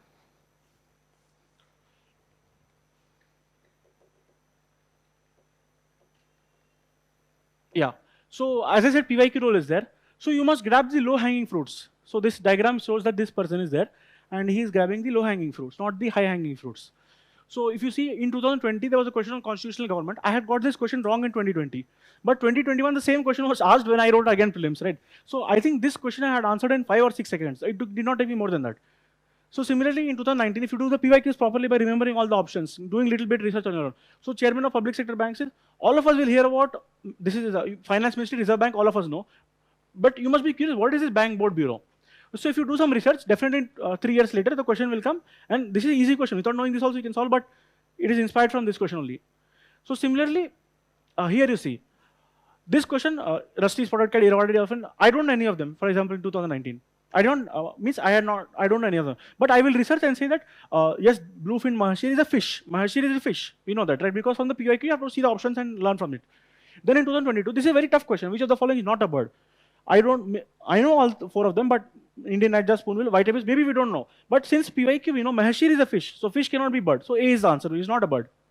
So these are three very simple examples where you can grab low-hanging fruit. So in this way, the PYQ role is there. And you can see, it is not one subject only, it's polity, economy, agriculture. And 2 questions are in 2022 only. That's what I wanted to highlight with this paper.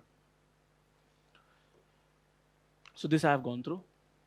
So this is the size of the books. So please try to complete these basic books first. This also I've gone through. This also I've gone through. This also I've gone through. Right.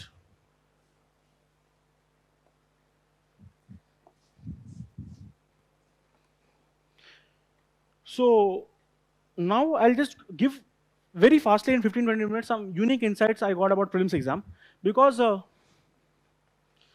in first attempt I had gotten 109.54 in prelims. Second attempt, to my knowledge, I have gotten 130 plus.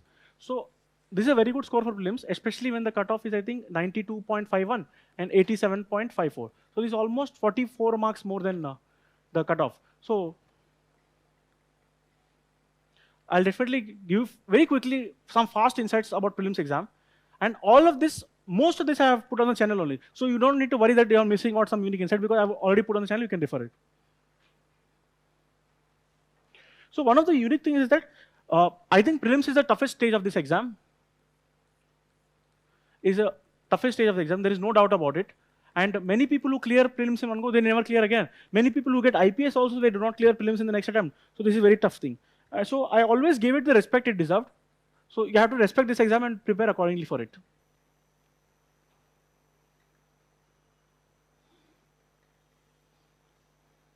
So firstly, when you're giving the paper, for example, the paper is 2 hours, you have to utilize this time and not look left and right. For example, it is tough to focus for 2 hours, but you just need to keep on looking on the paper and try to apply your logic and try to solve the question. Many people after 45 minutes, they start looking left, right, center, up and down.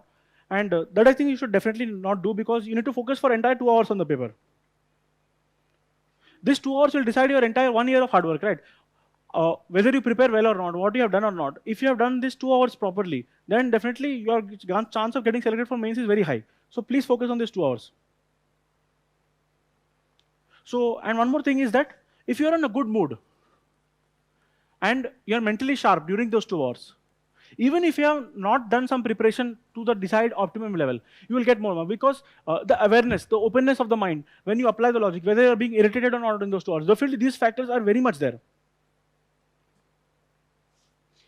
Generally, people in the last 2 months, they will worry that they have not done this revision. So if the paper were to be postponed by 6 months plus also, then also many things would not be lifted. So this perennial fear that you will not revise is always there. So that is why it is more important to stay in the positive mindset before the exam.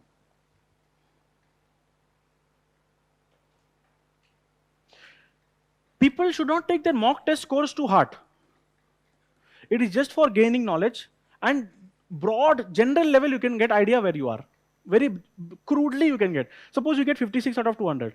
You do not feel bad. You can just solve one more test. You can get 89 out of 200, and then you can feel happy that you're qualifying cutoff and revise both of the papers. So this is one thing definitely I would suggest you to. So mock paper is like a pre-wedding photography, but the real wedding is on the prelims day. So even if your pre-wedding photography does not go well, you can still have a very nice wedding and a good life. Yeah.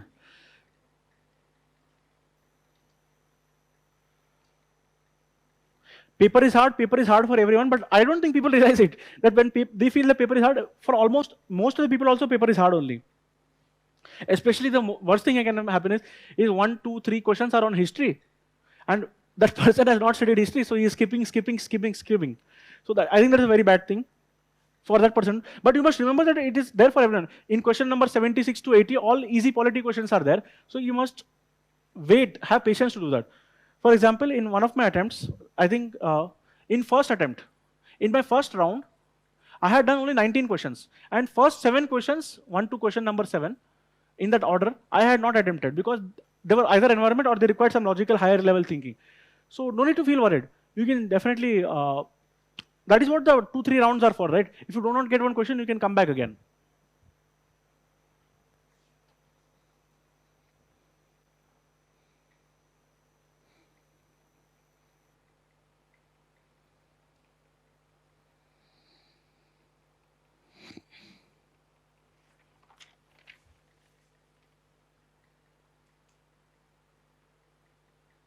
So increasingly, I have found that questions in prelims are of two types. Either they are very easy, or 8th August significance. It is a quit India movement, or difference between or tough questions like difference between Mitakshara and Daivag system of inheritance. So if you get this question wrong, you're in deep trouble. But even if you get this question wrong, I don't think it is much rank deciding. So getting high accuracy among the easy questions is very important, and you should not miss out on those. So as I said, I would do the paper in 3 iterations. So first iteration, I would spend, it would take me around 35 to 40 minutes for first iteration. First attempt I did 19 questions, second attempt I did 33 questions, I think so, in the first iteration. So I would never get stuck in one question. If suppose even if it's an easy question like repo rate or something, and it is taking me time to calculate, Achha, this will become like this, so this might go up, Achha, but this thing might go up. So I would not do it in the first iteration, because I want to go through the entire paper in the first iteration, and then it would take me around 35-40 minutes for that. And first attempt I did 19, second attempt I did 33 questions in the first iteration. So I would bubble after each question, because I felt that if I solve one question, it gives me 2-3 seconds of breathing room. So I would bubble after each question. But some people bubble after 10 questions also. That is also your personal choice. Just I think that bubbling once after your entire thing is done is slightly risky, because the scope for error is there much higher in this. So either you bubble after every question or you bubble after every several questions. That is up to your personal choice.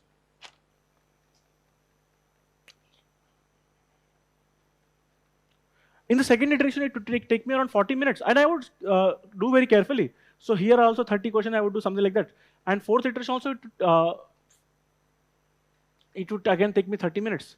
So by this time, almost all the questions I had read by third iteration, so it not taking much time. And I think another 30 questions, 35 questions, something like that I would do in the last iteration. So I would go through 3 iterations. And I have a golden rule that if none of the options are none of options I have been able to eliminate, then I will not attempt the question.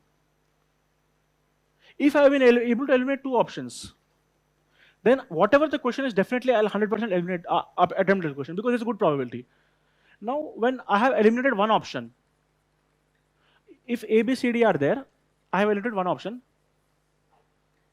means I have to choose between B, C, and D. So it's a 1/3 chance, right? So here it is up to me. So for example, it is some question about history that I'm not comfortable with, I would not attempt it. If it's some question about economy, I would attempt it. So 2 options you eliminate, 100% you should attempt the question. No matter what university you should attempt it, because the probability is 50%. And out of 10 questions, if you get 3 also right, I think still it is net 0 only. None of the options eliminated, I would suggest to simply not attempt a question. That is very, very risky. One option is up to you, depending on the subject. One exception to this is that I have got some hunch. For example, some polar code is there, and you feel in the deep of your mind that it is about some safety of workers or vessels or something. Then you can attempt it irrespective of that. But ideally, this is the basic theme park action.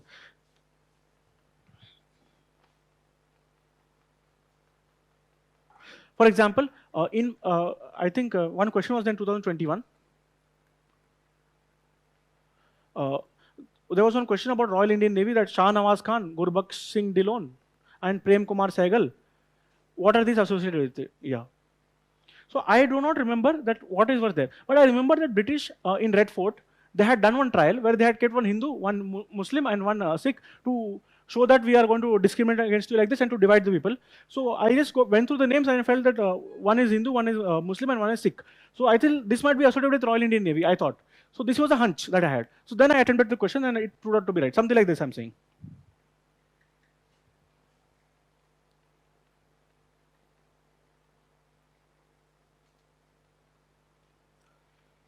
So one more thing is that, suppose you're going from 1, 2, 3, and you're getting tough questions. Don't immediately jump to question number 74, or do not peek at question number 74. You have to go through in the proper line, because without panicking, without feeling scared, or each question must be judged on its own merit. You do this question, that is the end of it. You do this question, that is the end of it. Each question must be judged on its own merits. And that is why at home, when I used to write the practice mock test paper, it would take me around 1 hour 15 minutes only. Maximum it would take me 1 hour. But in the real exam, it would take me 2 hours, because the risk of guessing is much higher. I'm more scared in the real exam to guess. And that's why I would do very, very slowly. And 2 hours In 2 hours, it is sufficient time to cover all the questions properly. In CAT exam, there is not enough time. But in UPSC exam, you can peacefully read through options. You can 2-3 times read through options. For example, if A, B, C, D is there, and some options are there. So, okay, also this statement is wrong. This one cut. This statement is pakka right. So this one may be option. Between these two, I think that I read somewhere that this is not correct. So now you're left with A and B. Okay. I feel this also is correct. So the answer might be B. Something like this. There is enough time to do for all questions. So peacefully you have to do this question on 1 minute. Whatever that you do, don't carry it forward to the next question. Each question should be seen on 1 minute, and you go slowly from 1, 2, 3, 4 till you reach 75 or 100. Don't do this that, acha, history, I don't know. So I'll go to question number 75. This will break your flow, so don't do this.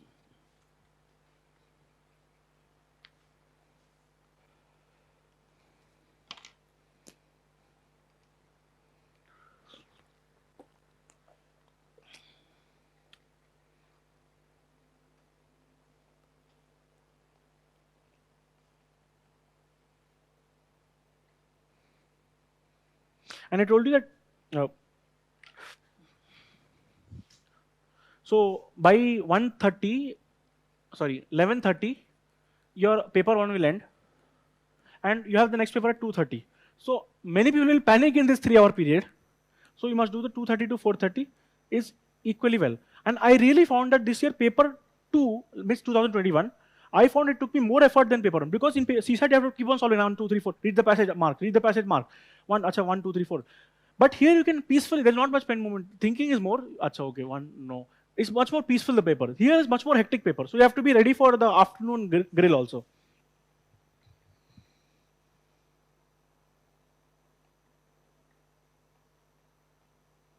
So the break is meant for revising the CSAT and not for discussing the first paper. You must take a break, or you can revise CSAT, but it is not for going online and checking whether ball guard 1 technology is for gene editing or not. It is not for checking this kind of guesses in the paper. So ball guard, I was not sure what it was, but I put gene editing. But I did not go and check on the internet during the 3-hour break whether it is correct or not. That you can do in the evening.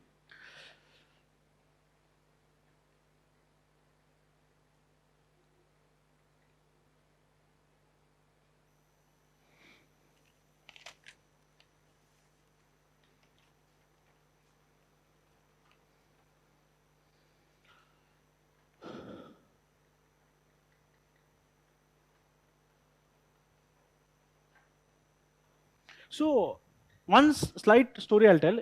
In the movie, I've told this many times before also. In Kung Fu Panda movie, there is a panda called Po. So he goes after some scroll is there. That is like, if this is the room, it will be here. And he's here. So he keeps on going. But in the end, he finds out that the scroll has no secret, right? It was just himself. The soup has no secret, something like that. So like that, what I've told you, there is no secret for cracking the exam.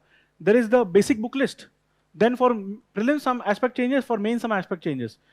It is this only. There is no secret book. If a secret book were there, it would be known to all of the people. So there is no such one thing that will make you magically crack the exam. This is the only thing that is it. So that's why I want to highlight this story.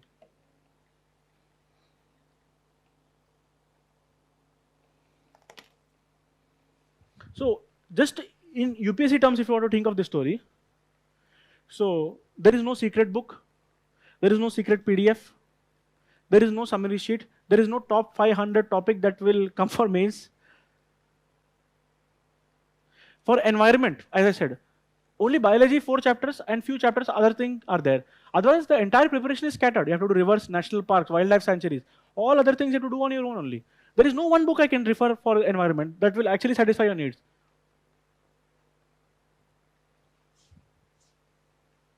So the important thing is having belief in your sources.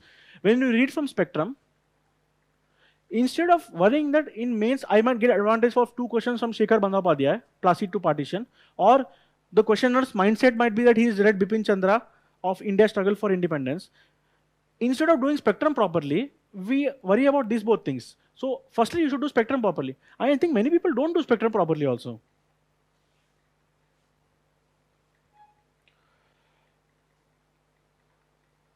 So having belief in your sources and revising them again and again is of paramount importance.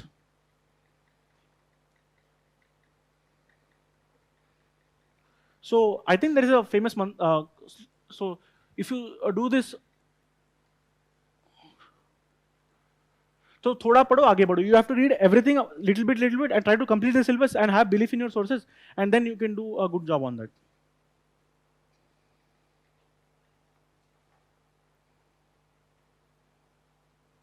So generally my score in prelims, before my first attempt,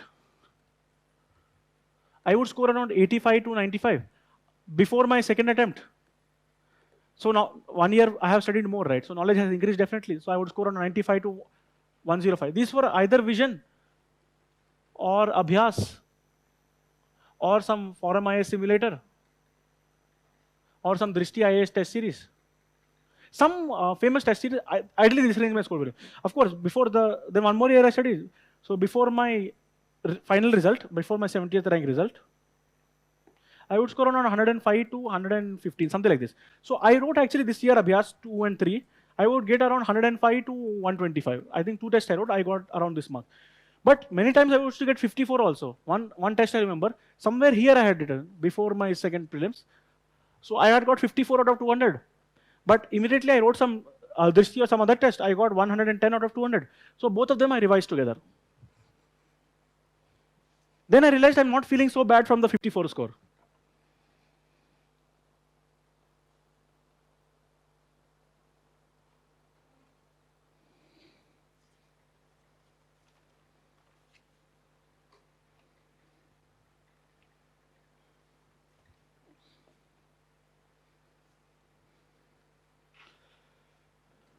So one major difference, which I've already mentioned in a passing manner, between mock and real test is that real test in the UPSC exam,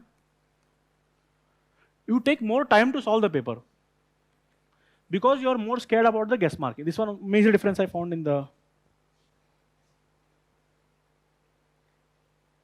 But since your speed is reduced, you can be more careful. When you can read the entire question more carefully, then you can apply your logic and ability options. So this is not necessarily a bad thing. Peacefully, you can go through the entire paper and you can do in a careful manner.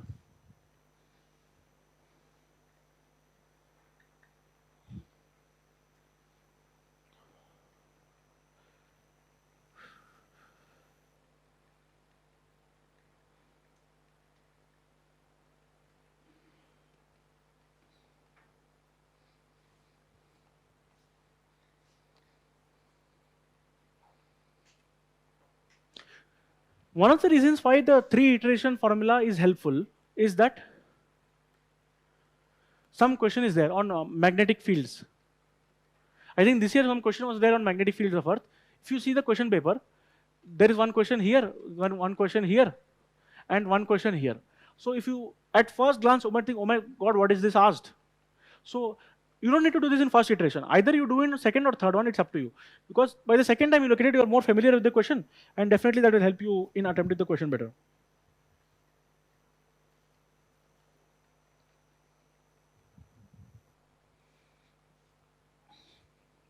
I always found many times whichever questions I found difficult in the first iteration or which I was scared of, they actually turned out to be much easier in the second and third iteration because I had a fresh mind. I could think more logically. I was not scared of the question terminology and things like that.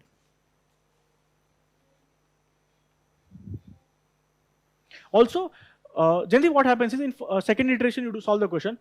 You know statement 1, 2, 3, this statement is wrong, this statement is correct. So out of the 4 options, you are sure that this option is wrong. So when you do for the third iteration, you don't need to read the entire thing. Okay, just this, you have to take a call whether this option is correct. So directly you can mark. So time taking in third iteration much lesser.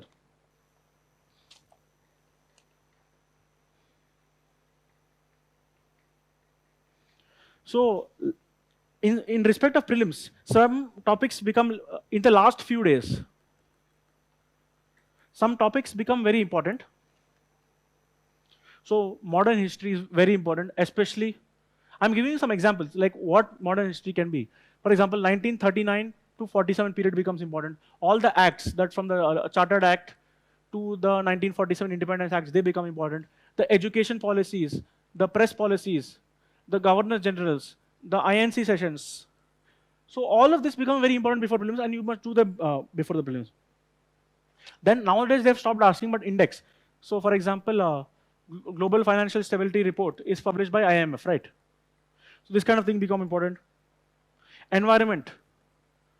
National parks are there, wildlife sanctuaries are there, tiger reserves are there, biosphere reserves are there, intangible cultural heritages are there, then wetlands are there, then animal species are there,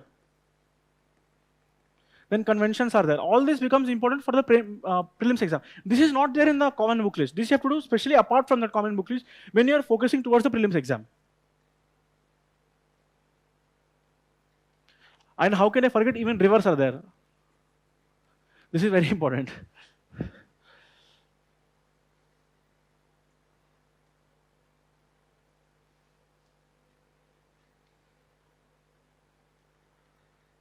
So in the exam hall, the atmosphere is slightly unique. So if this is the exam hall, and benches are like this, you will find that since more than 50% don't attempt the exam hall is almost empty. 1% might be sitting here, other will be here, other will be here, and other will be here. Okay, these both can't copy, so don't worry about that. So, like, I would feel actually happy that these all people, they have not even bothered to turn up to the exam. So almost half the competition is immediately eliminated, right? So from 12 lakh, you're coming down to 4 lakh in just by bell ringing. So I would feel happy about that. I would motivate myself. So one more thing is that before the exam started, I would take around 10 to 15 deep breaths. Even if you do not believe in this, I think you should do it because you get more oxygen and that stimulates brain activity and definitely it is helpful. I have seen people take 2-3 deep breaths and say it does not work. You take 10-15 deep breaths, you will find a difference. You will become much cooler, your heart rate will come down, and you will be able to think in more clear manner. Take 10-15 deep breaths, not 2-3. And I would never look at this person or this person or this person. I would just look down. For example, this is my bench, and I'm sitting here. I would take my pen in my hand like this, and I would look down, or keep my hand on my head and just be silent. I would, or take deep breath. I would do this for a few minutes, and it would completely cool me. And I would say to myself, half the people have not come, so you're going to be selected. If some person is there in this room, it is going to be me who is going to be selected.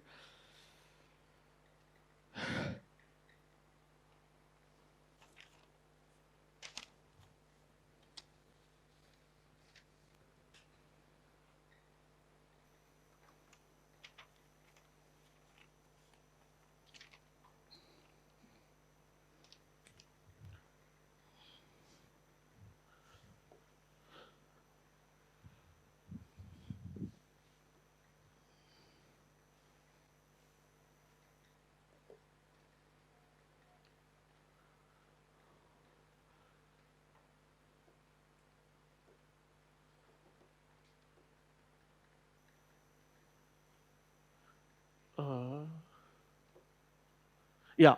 So with respect to the prelims exam, this would be my notes. For example, if I'm preparing national parks, this is a prelim specific topic that is not there in the common book list. So you have to prepare on your own. So for example, when I would prepare national parks, I would go through each state. For example, in Jammu and Kashmir, 4 national parks are there. There is Dachigam, Kishtwar, Hemis is there, and one City Forest is there. City Forest is not so famous, but it still is there. It's Salim Ali National Park. So for each state, I would write down the national parks in some direction, north to south direction. And in each national park, I would write the important things. So for example, in Great Himalayan National Park, you have Himalayan brown bear. What is it? It is a critically endangered species. In that, which river flows through Great Himalayan National Park? It is Tirthan River. It is in which region of Himachal Pradesh? So I'm not from Himachal Pradesh. I don't have any idea what are the districts of Himachal Pradesh. So I would draw one map of Himachal Pradesh with the famous districts: Laur and Spiti, Kulu, Kinnar, Shimla, Bilaspur, Mandi, Kangra, and Chamba Valley. So this is in Kulu. If someone says to me Kulu, I cannot visualize where Kulu is in Himachal Pradesh, right? So that's why I would draw the district map. Okay, it is here. So, and similarly for each state I would do. For example, some states are nice. They don't have a national park or tigers. Punjab does not have. But it has 8 Ramsar sites, I think so now. So for example, Keoladeo Ghana, it is a national park. It is not a tiger reserve. And it is not a biosphere reserve also. But it is a wetland in the Montreal Convention. The 2 wetlands are there, Keoladeo Ghana and Kebo Lamjao. So all those points, Siberian critical endangered, Bharatpur Wildlife Sanctuary, which river flows through it? For example, Banganga and Gambhira river flow through it. Saraskrin and all these things. So for each of the national parks, I would write down, this is not the entire list, just to show that this thing. For example, I cannot visualize Arunachal Pradesh. So I would mark out the tiger reserve in the map. For example, Pakke Tiger Reserve is there. It flows through Kameng River. Other national parks are like this. So for each of them, I would do like this. So there are 104 national parks. I remember all the 104 national parks, all the tiger reserves, many of the species. So I can say that in some aspects of the exam, even if you don't do hard work, it is okay. But in some aspects of the exam, you have to do. And in prelims exam, why you have to do this is that uh, since the IF Forest Service exam is same as the Civil Services Prelims exam, you can see that almost 20 questions will come from environment, 10 questions will come from science and tech, and maybe 10 questions will come from geography.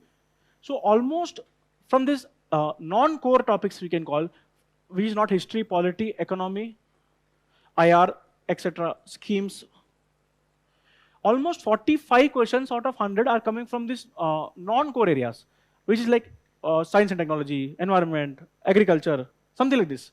So that is why, since this exam is common for both of them, they will never reduce this weightage for, at least for environment, I think so. So that is why you have to go in detail for this. So each of the things I had mentioned. Similarly, if you go slightly different,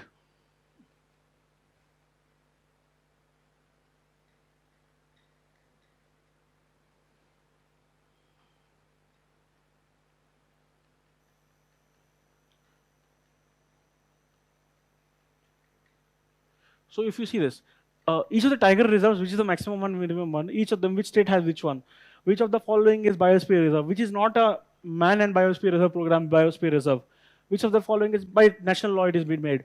So all that is there in this chart. This is just an illustration which I had made. So then after that, the species, which is the species, where is it found, what is its IUCN status. So all culture, critically endangered, I would note it in one place. The irritating thing I found is that they keep on changing. So for example, if something is critically endangered, it becomes endangered. That I found it irritating actually. Then wetlands of India. There are, I think around 50. When I started, there were 36 wetlands. Now there are 50 wetlands almost, I think so. This is not latest. More I have come, I think so, 2, 3. So you have to remember all of them. I think this year one question was asked on wetlands also. So if you know this Hokera Sar, Surisar, Mansar is in Jammu and Kashmir, you can answer. Then rivers. I think rivers is become very, very important in UPSC. And I remembered almost all the rivers of India. So this is one basic idea about what type of rivers are there. Whether there are difference between Himalayan rivers, peninsular rivers, length in the river, which is the biggest one. What is watershed? What is a river basin?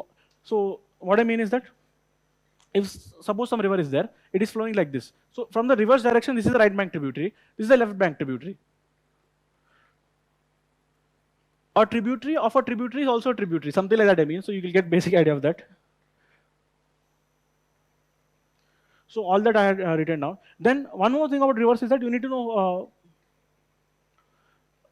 about the sources of the rivers. What I mean is that suppose this is Uttarakhand and this is Nepal.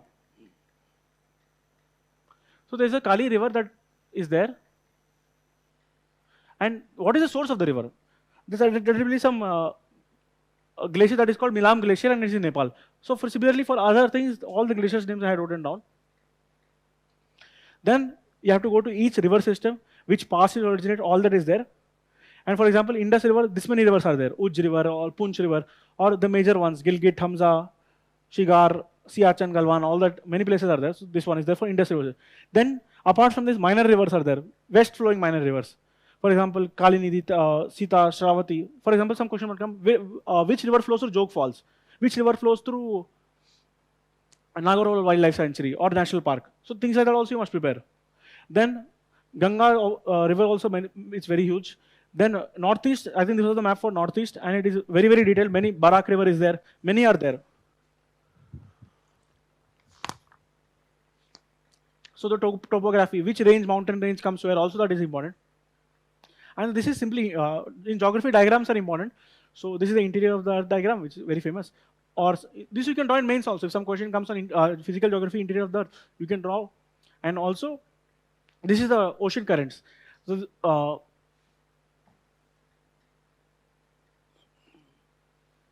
in this ocean current, there is the Somali current, Brazilian current, Benguela current, Peru current, hot or cold, all that you can draw. This diagram, if you draw in mains, I think it's a very good value addition.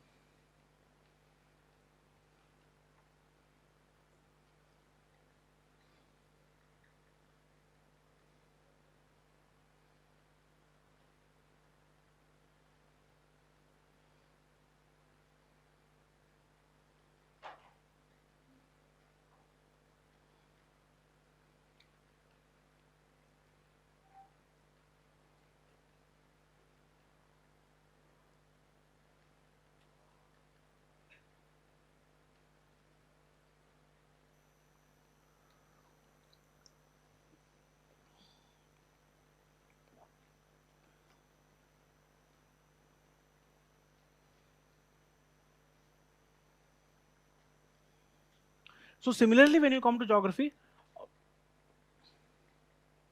so I think in geography, diagrams are especially important. For example, you have map of the Earth and some jet streams are there. So in detail, the jet stream will not be that it is the same height. It might go to different height. So this is if this were one plane, the jet stream height will also vary from each location. So this will become high pressure area. This will become low pressure area. Then that same thing I have done in the diagram also. So if you can include with this thing, that also helps. Then also this Ferrell style, the latitude, longitude, correlates for all the diagrams also very important.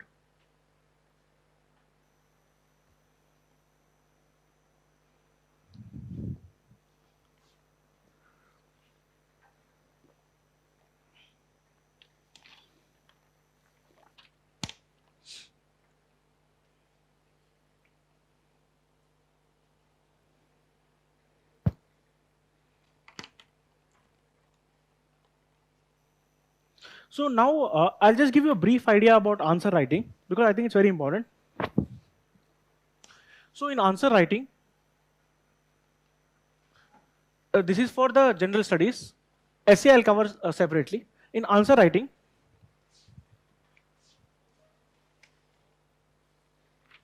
so we all know that there is an introduction, there is a body conclusion. This is a very standard format. There's nothing unique about this. So introduction, either you can begin by definition, or you can give an origin of the issue or the problem, or you can give data.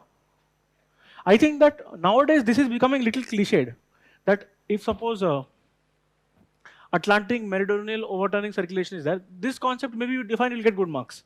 But if one question is there, right to equality. If you give a definition of right to equality, I don't think that is a good introduction. Ideally, you can give origin or data. I think data in mains is the most valued thing. Data has become the new oil even in mains examination. The more data you get, the more marks you get, is my firm belief in this aspect. Another aspect is that if some current affairs has happened, if some current affairs is there that recently you can connect with this, that also can be a good introduction.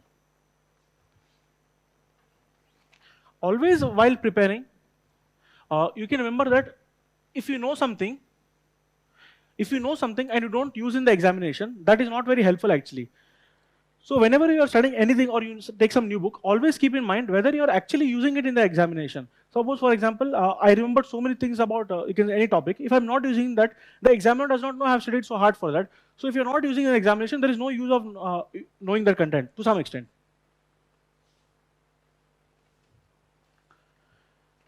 I think so that in answer writing, till today also, the most important thing is that you have to address the demand of the question. I think in many, almost 2/3 of the answer copy, the demand of the question is missing. You need not write even one point, you need not draw even one flow chart. If you address the demand of the question, you will get good marks. What I mean by this is that if the question is there, what are the causes for persistence of ethnic conflict in Northeast India? So the way many students, including myself to some extent, try to answer this question is that he's asking about ethnic conflict in Northeast India. So I will put about the Bodo issue, I will put about Naga issue, I will put about Karbi Anglong, I will put about Mizo National Front, and then 3 points I will explain. The examiner will think I have good data and he'll give me marks. This content is needed to answer this question. But the way you are answering is not addressing the demand of the question. The question is, what are the causes for persistence of ethnic conflict? It is not saying list down ethnic conflict in Northeast India. So this is, I think, very subtle point of difference.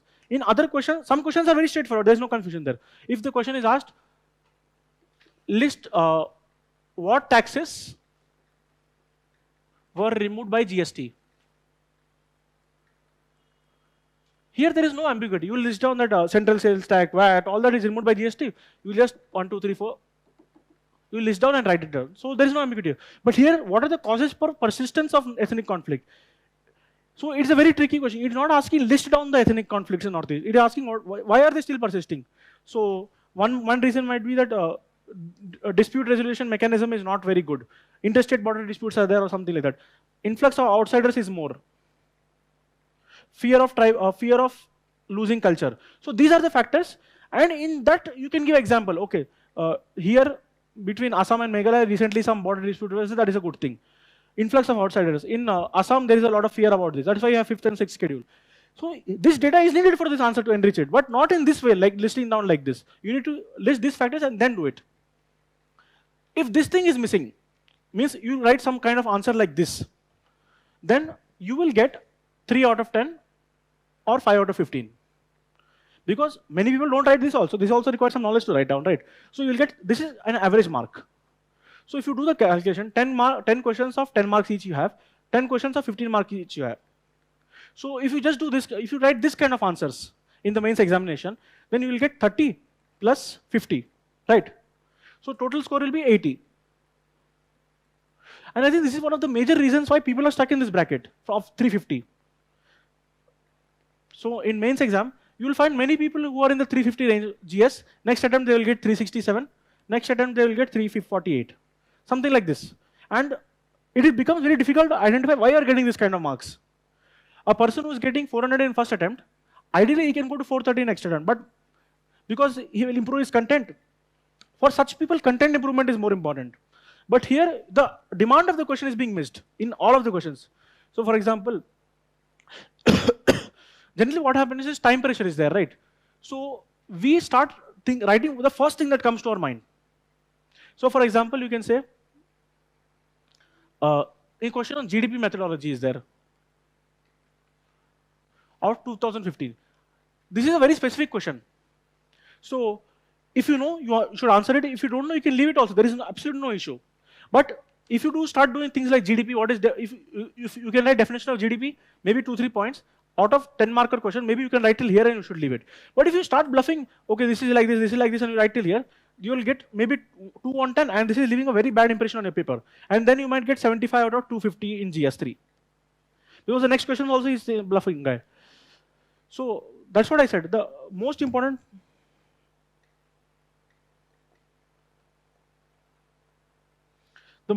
aspect is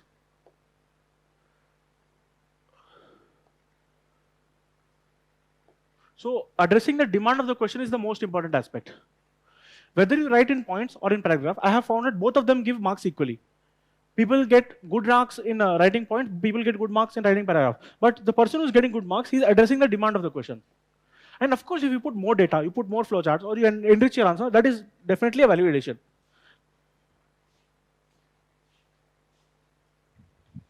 With respect to conclusion, you can give any conclusion. It is up to you. I would generally do some SDG or something related to the question. The best conclusion is, I think, which you can link up with the introduction.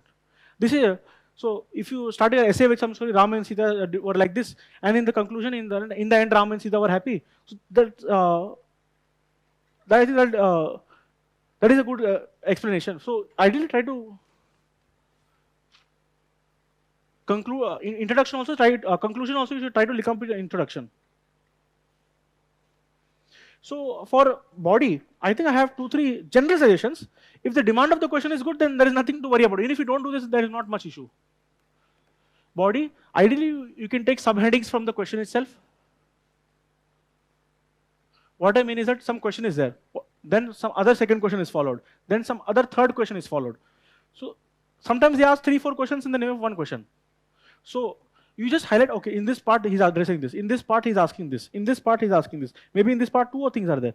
So your subheadings must be 1, 2, 3, 4. When he checks the copy, then he'll let, okay, this, 4 things are covered. So taking subheadings from the question also is important. Then one more thing is vertical segmentation. So this Ayush Shara Forum IAS, I had watched some videos on answer writing, and I was benefited from that. So even though I did not prepare much for GS in this attempt, from 377 to 401, my marks increased. So this is a decent increase only. So vertical segmentation, by what I mean is that you write one paragraph, then don't write points like this. This is a bad way. Ideally, if you look at the copy, it must be clear what is the structure of the answer. And you write like this, and then you conclude. So this is a good vertical segmentation, this is a bad vertical segmentation, something like that I mean.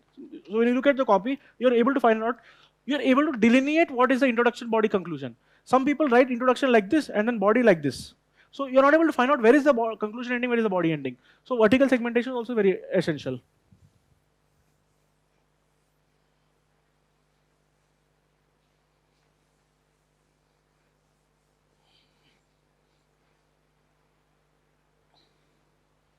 So as I said, if you do this, then one more thing is that addressing demand of the question is one primarily higher level goal. Addressing all aspects of the question is important. So for example, I will give an example. If question is relevance of ashramas in today's life.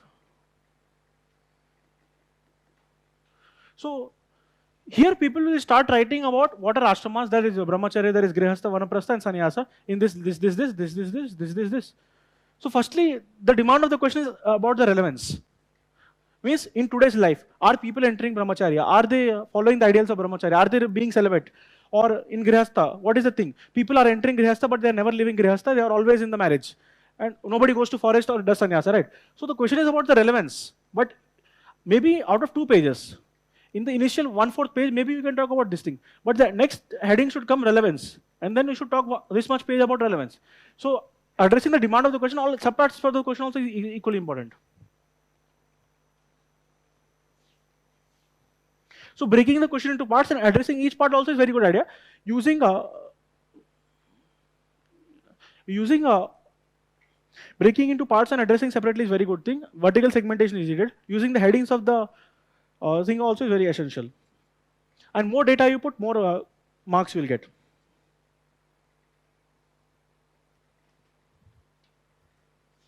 One more thing is that this is a common mistake that if some person knows too much of the topic, he will give a very long winded intro. And then this is the first page. Then he will start the answer from here. And then he will write. So while you're writing a good answer, the introduction should not be so long. It should ideally be till here only. And then get to the demand of the question quick. Getting the demand, addressing all parts of the question, and getting to it quickly is very important in mains, because he is not interested in reading your answers.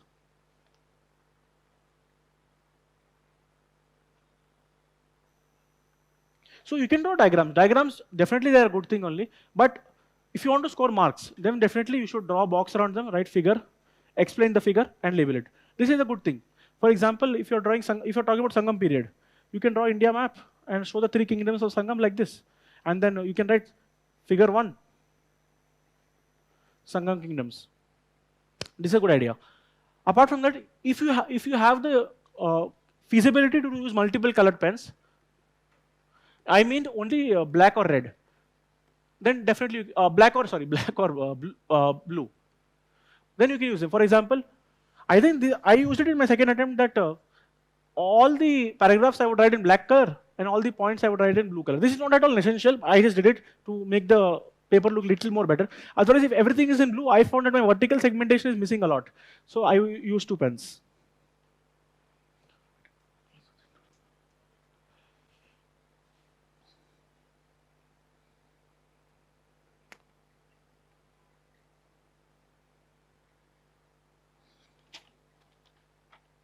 So some other minor tips are that you have to use the words of the question or subheadings of the question in the answer. So, and don't state opinion. So if the question is uniform civil code needed in India? So you cannot start your answer like, yes, I feel that it is needed in India. So you can give, here you can give definition or article number 44 that DPSP says it should be there. Then you can write for or against. And then you can say that after going through all these considerations, I feel that yes or no, or time is there, or consensus is yet to be reached, or law commission has said like this. Whichever you want, you can go ahead. So you have to not state the opinion, you have to arrive at the opinion.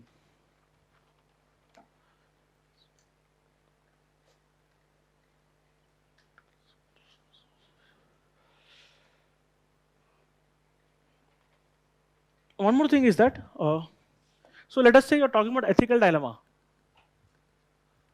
I think many people are not sure what this concept is. So choosing between 2 rights is not an ethical dilemma. An ethical dilemma occurs when you take any course of action will violate at least one moral principle. then only the dilemma is there. Right? If two right things are there, you don't need to choose. You can do both the right things. There is no dilemma there. But when any course of action violates at least one moral principle, that is an ethical dilemma. So a good person in ethics will write ethical dilemma, give a proper definition of it. Then he'll give an example. Then he will write Vibhishan had an ethical dilemma. He could choose his skin, or he could choose the part of truth. So then the value compromised here, value compromised here. And he will say ultimately he chose this because he felt that virtue, you can say like based on virtue ethics, the right thing to do is the correct thing to do, something like this. But if he were a utilitarian, he would say that my kin would be more happy if I did this, so I should have done like this. Some angles you can bring. And in the end, you can write that ethical dilemmas don't go unpunished, because nobody names their children as Vibhishan even today, right? So even though he chose the right thing, but still there is a price to pay for ethical dilemma if you take any decision. So a good student will try to bring in these points in ethics. A normal student, what he'll do is that he'll write example of ethical dilemma, Vibhishan. So only this much he'll write and stop. So elaborating this issue in this manner, I think, is helpful in ethics paper. So you have to give examples to your sentences, write complete sentences, explain like this, elucidate what are the values that are threatened and all that.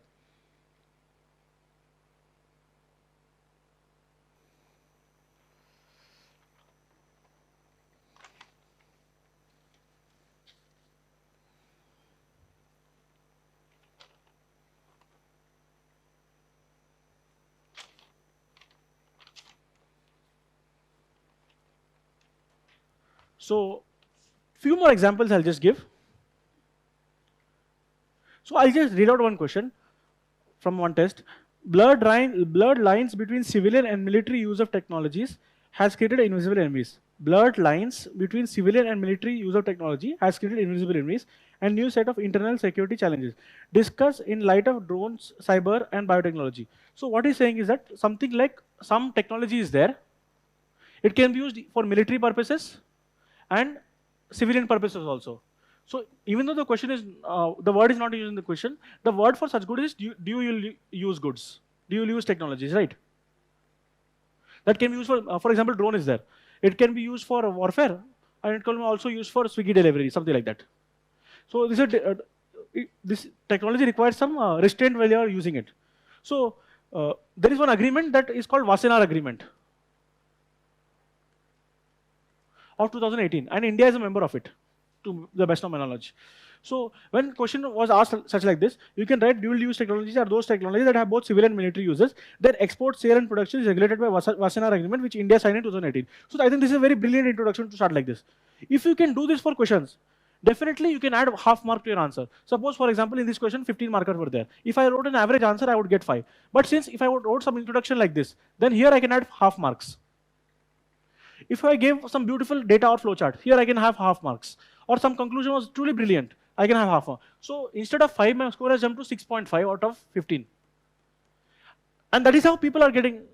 Suppose, for example, in GS3, both attempts I did not get good marks. For example, first attempt I got 86, second attempt I got 89. So what I feel happened is that I would write average answer. So I would get 3, 3.5, 3.5, 3, 3, 5.5, maybe 6, 5. 6, 5, something like that, my marking would have come. And that's why the score is coming 86 and 88. But in many questions, if you're able to get 6.57, how do you get the 6.5? Is that you're showcasing some value addition somewhere, or you're sticking to the demand of the question. So each time you do that, that is rewarded. And in that particular question, it is rewarded. For example, some question is there. Here, you write introduction well, conclusion well. And this data also is very good. So here you can get 4.5 on 10. Like that, if you do for at least 12, 13 questions out of 20, then definitely your score will increase. And that is how people are getting 105. In ethics paper, for example, let us say, I got 101 last time, which is a good score. This year also I got 114. This is also a good score. Because in that paper, I have been able to show some validations like this. That's why the score has increased. But in GS1, if you write average answers, in GS1 you will get 80. That is, I am guaranteeing you, if you write average answers, you will get 80 in GS1.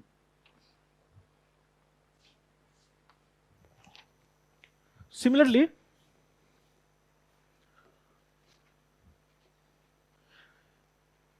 so for example, some other validations, this I think are being already discussed by many toppers, but I'll repeat because they're very nice. So suppose here you can say Naxalism is very spread in India, or some diagram is there like 2010, this is 2018. 138 districts were affected by Naxalism in India.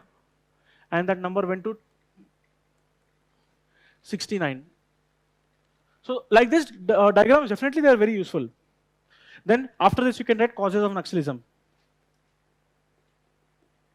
Then you can write socio-economic.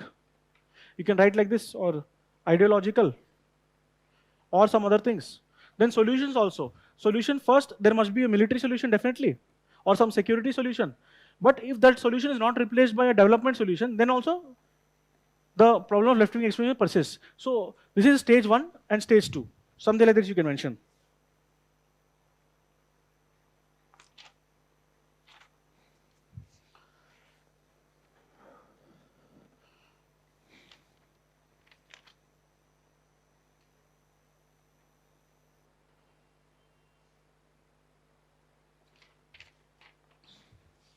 So as I mentioned for GS, this exercise all of you must do after your syllabus is complete and when you're making notes, that main syllabus, each topic, you have to have 3-4 pages notes. This is must to get 420 plus, definitely need to do this. All people who have got 420 plus, they have at least 2-3 pages notes on each of the topics of main syllabus. I could not have on many aspects of syllabus, that's why I got 401. All PYQs from 2013 have to be done.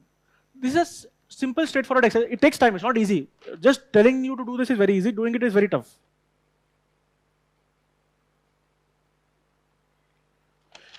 Let us say you want some more data. So on Telegram, many toppers have put their data notes. So there's someone, I think one topper called Pulkit Jain, or any topper, Shubham Kumar also is there. Any topper is there. You go to their notes and see GS1 value addition. So in that, all the data he has given, all the reports, all the global hunger index, all the high quality data is there. What you have to do is that, suppose your GS1 register is there.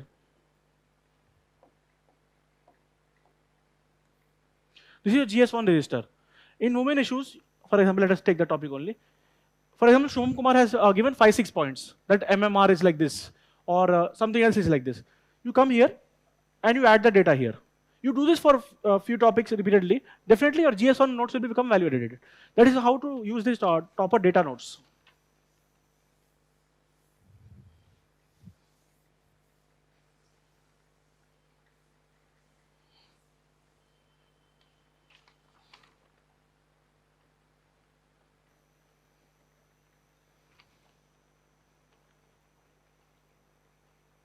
So each GS paper, essay and compulsory paper also, you should have one file where you're able to put the material.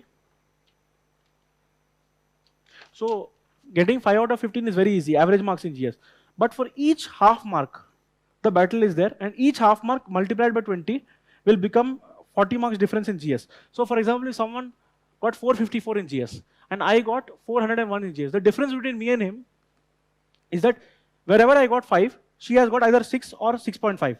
In that each question. So in each one question it does not look good. But when you do 4 papers, the difference adds up.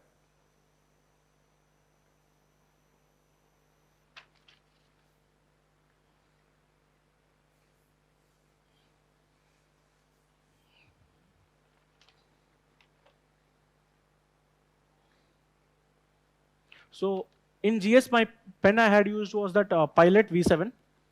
I found that V7 has more thickness, so it gives more good thing. So I had used this pen for the mains examination. I'm not advertising it, I just used it.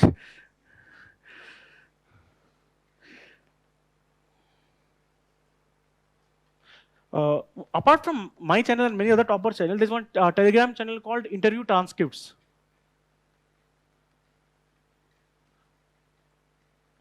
I think this is run by some community people, and it gives you all the information about updates about CSE exam. And if some interview is going on, all the transcripts, they come on this channel by toppers or the people giving the interview. So I think this is the most important channel on YouTube for a Telegram aspirant. Interview transcripts at the rate 2121.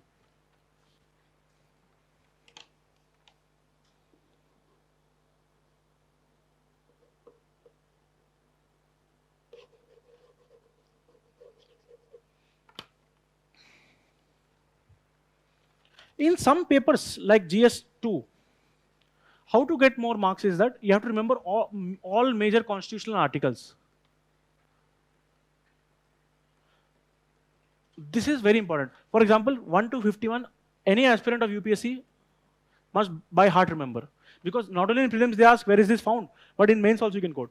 For example, if they ask you about public services, you must mention Article 314, public services. In this year, one question was there. State Legislative Council, what is the name of the article? They directly said, what is the name of the article? So it's 168, 169. So I had remembered around all the major articles of the Constitution. I had made one small PDF also. If you want, I'll put on the Telegram channel. But you have to remember this. And the way you start a question is that, if some question is there on CAG, I had remembered the article so well that I would start the question like this. That chapter 4 of executive, Union Executive in part 5 of the Constitution, article 148 to 151A, deal with Comptroller and Auditor General of India. Something like that I would start. This is a very good way to start. In addition, the other unique thing about this thing is that you can write in paragraphs, you can write in points. Diagrams don't have much role in GS2. You can include few, but majorly they don't have role. Then I used to use PUCL, CDS, Lokniti, all the data was there. Supreme Court judgments are vital. Law Commission, examples, department-related standing committee, their suggestions, some parliamentary committee has given some suggestion. ARC suggestions you can use. Sarkaria Commission, Niti reports, SDG. All these things are value addition. Especially if you write PUCL, CDS, Supreme Court, Law Commission, DPSP, DRSC, examples, ARC. Such kind of things are expected in polity paper. So if you do this one, this I think is the most important. After that, if you do this also, you'll get good marks in polity. And this is how I started the CAG topic.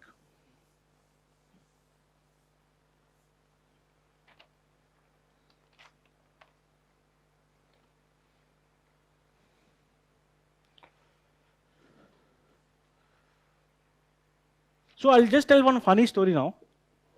That generally, the mains exam. So Friday you have essay paper. Saturday, Sunday, next Saturday, and Sunday. So 5-day gap is there. Used for optional preparation. So actually, these 2 papers you don't have much issue because you're already given the 3 papers. So your sleeping cycle, everything will get set by this time. So this is not much of an issue. Here I have in the morning Hindi or Telugu, some regional language paper you have, and second paper you have of English. This is compulsory papers. And on Sunday you have optional 1 and optional 2 papers. So by this time, most people are settled in the group and they can write very well.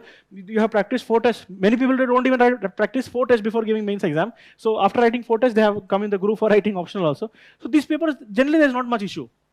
Both attempts, I did not find anything unique in these both papers. But I think this period is very frightening for people because first, before the exam, many people don't sleep properly. Even if you can sleep properly for essay, because nothing much is stressful in essay, so people will sleep properly at least on Thursday. But this GS1 and GS2, here GS3 and GS4, I think these are the toughest days of the exam.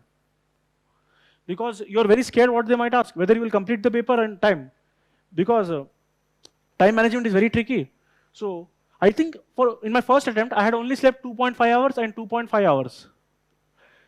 Both the papers. I thought I have not slept this day very well, so next day I'll sleep very well, but next day also I did not get sleep. I was very scared about paper completion. But I realized one thing is that even if you sleep only this much, then also you can perform very well. Because I think that flight hormone of humans is there, that when it is life or death, you perform very well.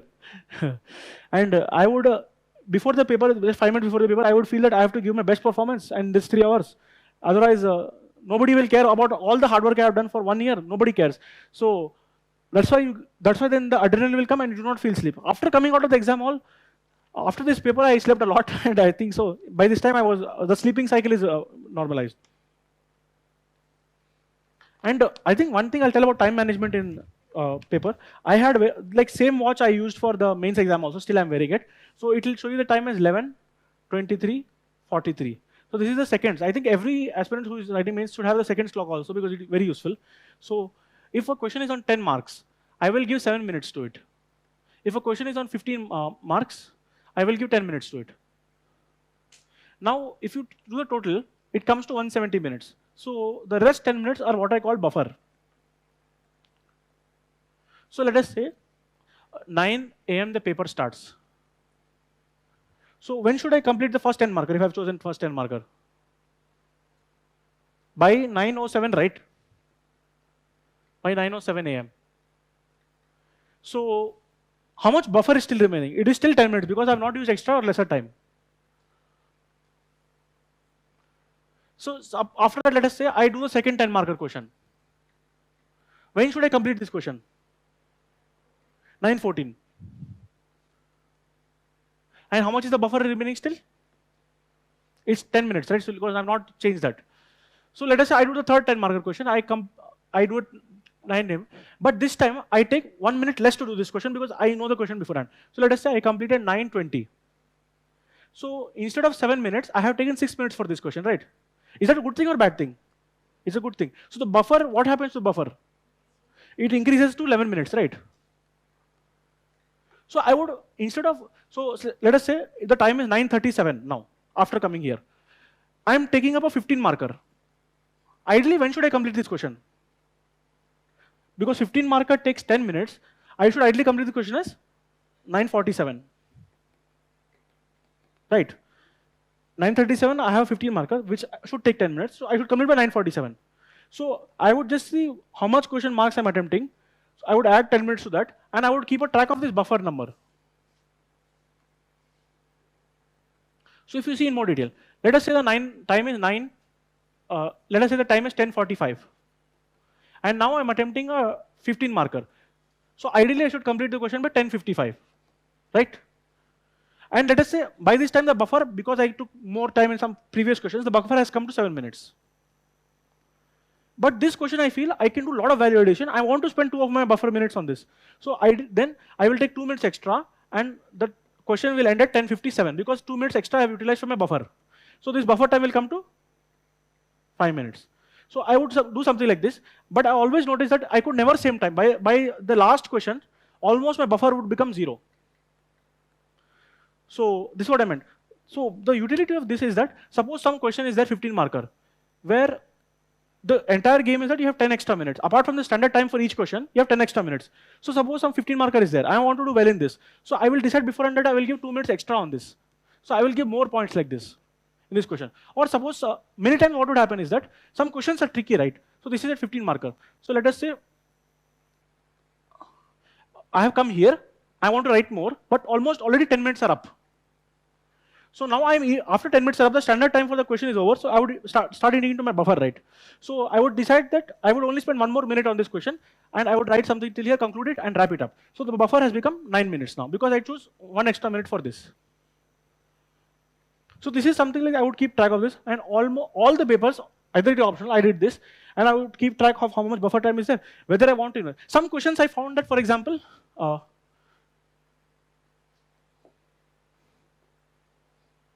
some question is like for example, blue LED is there. This question is there on GS3. So I know I don't have enough content for this. This is a 15 marker, right? But I don't need 10 minutes for this question. I only need maybe 7 minutes. So I would do such kind of questions. I would write generally what I know, and I would not bluff completely. So till here, I would strike it off like this and write here. So let us say this question took me 7 minutes. What was the standard time was 10 minutes for this question, but since my knowledge is poor in this question, I only took 7 minutes. So I have gained 3 minutes, which can be added to the buffer.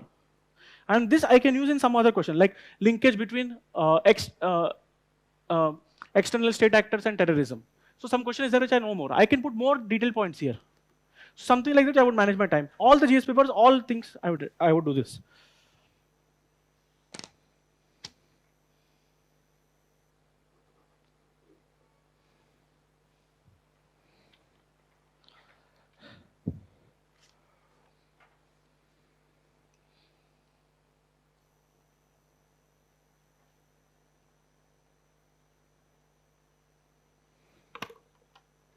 One of the other, one common mistake I'll just mention here in GS answer writing is they're fixated on one issue. So for example, if some question is asked on banking reforms, they'll only talk about NPA, NPA, NPA. This is one of the issues. Other thing is you need technology also, you need personnel reforms also, you need mergers also. Different things are there, right? So do not get fixated on one issue only. And there should be logical sequence. For example, when you write about banking reforms, and in that you're talking about NPA. This is one of the banking reforms needed now to reduce the NPA. You can give 3-4 suggestions. First, asset quality review must be there. Then some schemes must be reduced so that the easy cases can be solved. Then finally, then one bad bank can be created. So you should write like this in proper sequence. You should not write, first I will have schemes, then I will have bad bank, then I will have asset quality review. So there should be a logical structure also to the answer.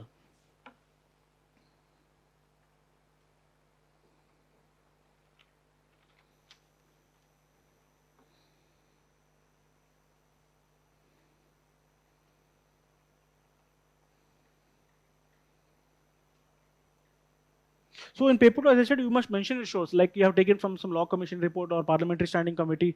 You should mention your source and that add value to your answer. And in the initials, I would generally start with 15 markers because you can do 15 markers very well and it does not take much time to, means like the risk of overshooting 10 markers is much higher than overshooting 15 markers. Initially in the first half an hour, we are generally very slow, right? So you should actually do 15 markers in the beginning and I would do 15 markers in the beginning. So keywords of the question are very important. And you should actually underline for example, some question is there and you find this is the keyword in the question. You should definitely mention this is the answer, you should underline them and you should include them in your answer. Then only the wholesomeness will come to the answer. If you don't understand the question, you can read it twice. There is no harm in that. You should be very patient, but don't misunderstand the question. Causes for sustenance of ethnic conflict is not same as list ethnic conflicts. This is what I mean.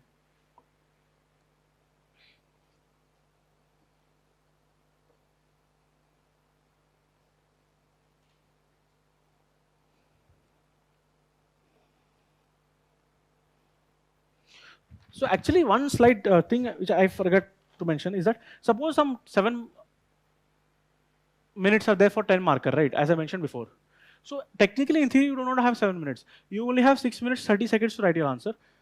Then you have to conclude in 30 seconds. Then choosing the next question. I would generally not attempt 1, 2, 3, 4. I would choose whichever question I wanted to attempt and attempt that. So in your 6 minutes 30 seconds, you have to start wrapping up in 30 seconds. Then choosing the next question and turning the page to the next question also takes 30 seconds. So if you're not careful, you will take 7.5 minutes per each question. And if you do 10 questions, you're already lost 5 minutes. So then you'll be very rushed in the end. So this is also one thing you have to keep in mind.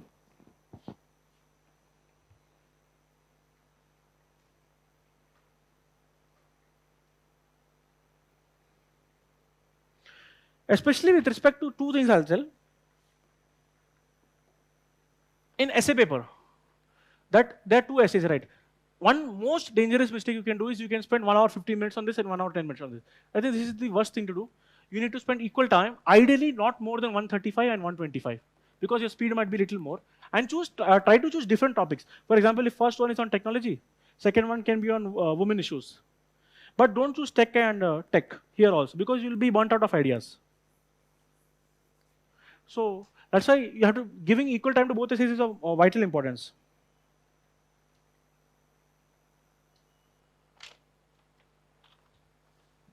And case study also in ethics paper. My golden rule is whatever the case study might come, I will never give more than 15 minutes for each case study. So if you do 6 case studies, it's 1.3 hours. So 1.3 hours for case studies and 1.3 hours for 10 markers. And these are equally important. In fact, nowadays, however you do case study, if you do 10 markers well, also you're getting very good marks. So this overemphasis on case study should be avoided. Both are equally important. And this year, they had given 6 pages for one case study. I had written till here only. And I had crossed out these 3 pages. Because there is no time to write so much. So in 15 minutes, you have to read the case study, formulate, and do all the things, right? So there is no time for that. So that's why I had only spent 15 minutes on each case study, and 1.5 hours for the entire 6 case studies, and 1.5 hours for the 10 markers.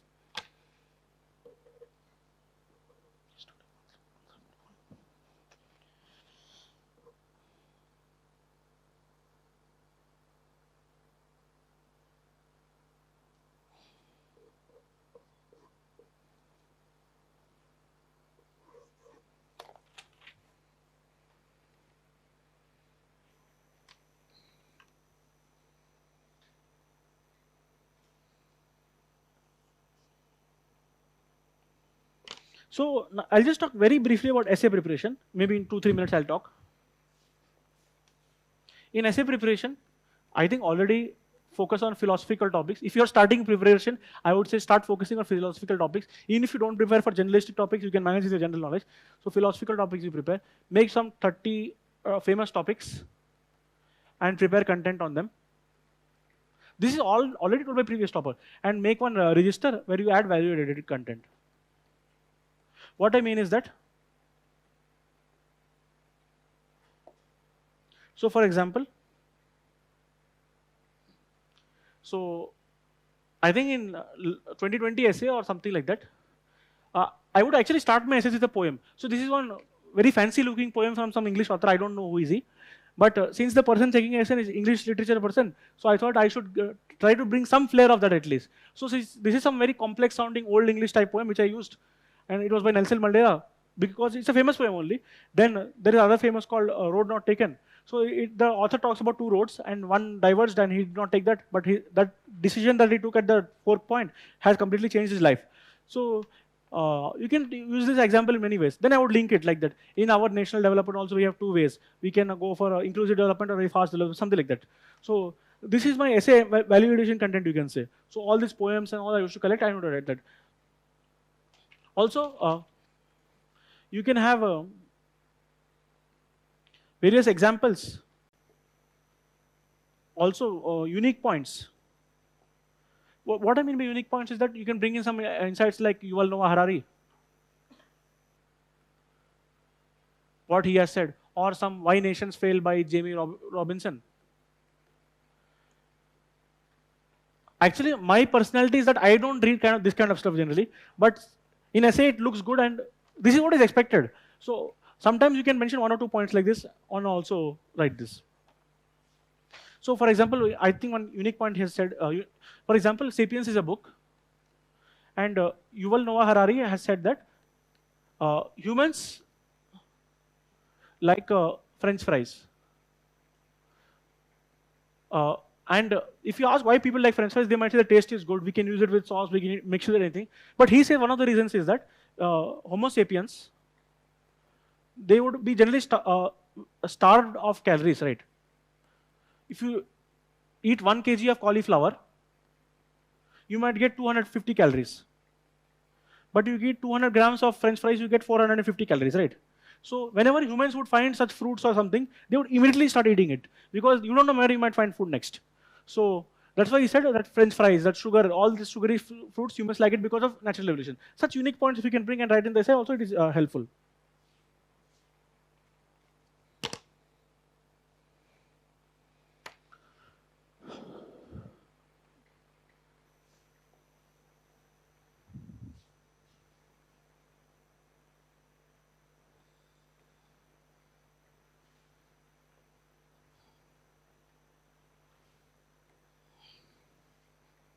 So I used to watch a lot of Topper talks.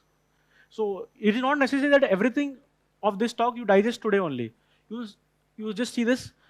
Again, you go from some other Topper talk, you see that also. Whenever you're doing, for example, you have done some doubt in how to prepare geography for mains. Then you refer to that segment of the talk and or this talk or any other talk and then you can validate. So it's not expected that everything you must digest today only. But you keep on seeing the Topper talk. I used to watch many Topper talks.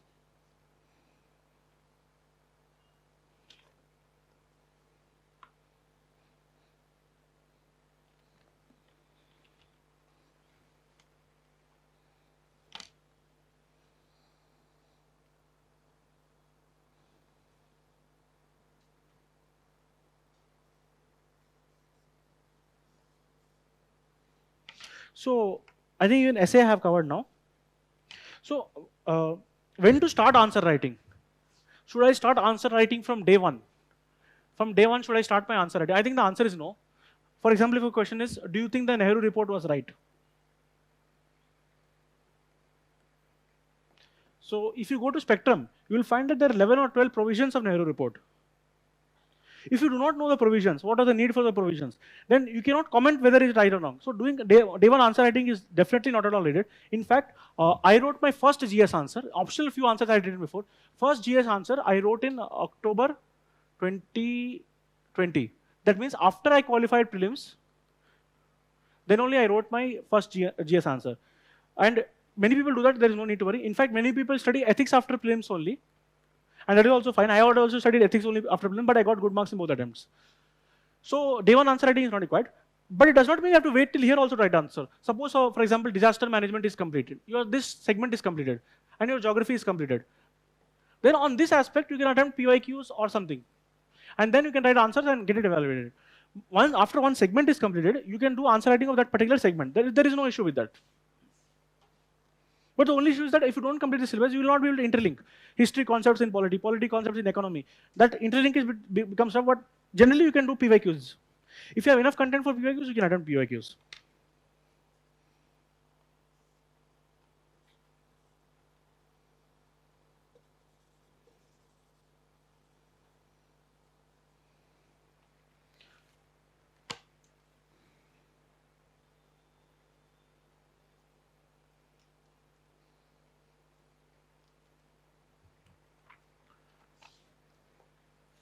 So very quickly, I'll go through ethics strategy. I think ethics is a very scoring paper, and I got very good marks in ethics, even though I only studied after prelims, and I wrote only 3-4 tests, and I studied in limited manner.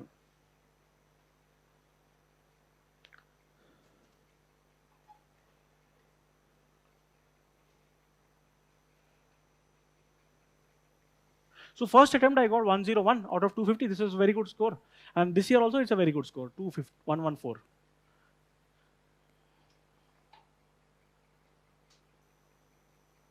So already my ethics notes I've uploaded on my Telegram channel, and definitely you can use it. And ethics is a rank deciding paper. Your rank in the final paper will depend on the ethics score. So please focus on ethics paper a lot. So the main focus areas I will just list down. So completing the paper on time is the biggest challenge, because you have 13 10 markers and you have 6 case studies also. So completing the ethics paper on time is the biggest challenge. You cannot waste time on any question. And I think, like I said, 7 marks for 10 minutes. For in GS 1 to 3, I think it's 7 minutes for 10 marker, right? As I said. But in ethics, GS 4, I think it's around 6.5 only. So it is even more tough to complete, and you cannot waste time. The main reason why people don't get less marks in ethics is that they spend 1 hour 50 minutes on case studies, and then 10 markers they will do in 1.1 hour, and such that, and also time management is little poor. So in last 10 minutes they will attempt 40 marks for 10 markers. So that is why then what do? You will just see the question, you'll write like this, cut. See the question, write like this, and cut. So don't do this, and time management is very essential in ethics paper.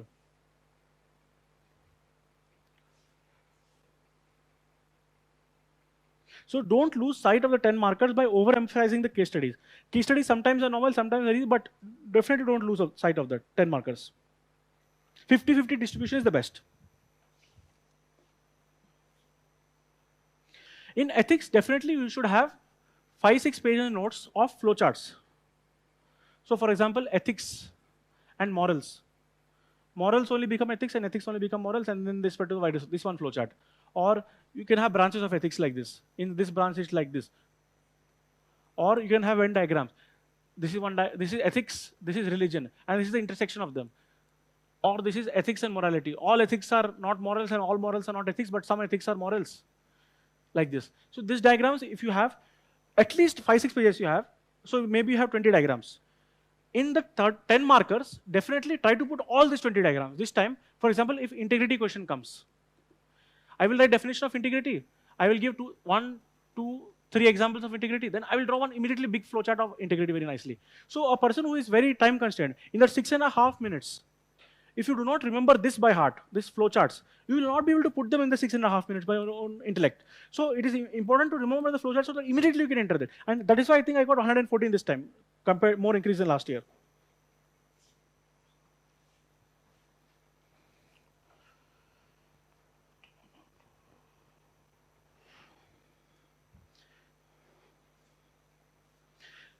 Yeah. And in the 2-hour break, what I did was I just revised these diagrams. Immediately when the paper came, I started putting the diagram very fast. I don't think much in ethics paper. 1, 2, 3, 4, I just start writing and drawing the diagrams. Otherwise, if you waste 2-3 minutes in some question, then you're always under the time pressure of the entire paper. So initially, and you can practice in the 2-hour break, especially for ethics. If you don't do for other papers also, it's all right. But ethics paper, you should practice, because otherwise what will happen is that you will waste 2-3 minutes in the beginning, and then you'll be under constant time pressure, and thinking becomes a little less under time pressure.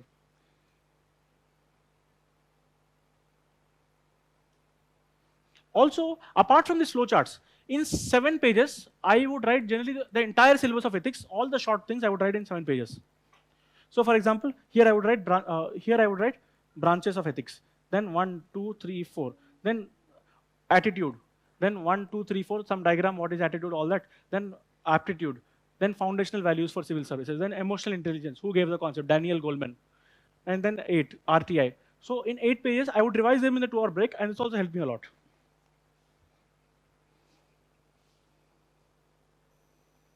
So all these things, this page which I'm referring now also, all the notes, all the flowcharts, all the diagrams, and most of the things I have here also, I've uploaded on the Telegram channel, so there's no need to, fear of missing out is not required. So for example, if someone asks you difference between empathy and compassion, I also don't know the difference exactly. I will give some basic definition of empathy and compassion, and I will distinguish it. I know how to distinguish the concept. That compassion has an element of action also. Empathy, you just put yourself in the other person's shoes, but compassion is, okay, I feel what he is feeling from his shoes also, but I want to help him also. Then I will give immediately 3. Whenever I don't know what to write, I will write 3 examples. So for example, in one paper, I started here. Now here I am having writer's block. I'm not getting any ideas. So I will just simply write down, first I will write example, example, example.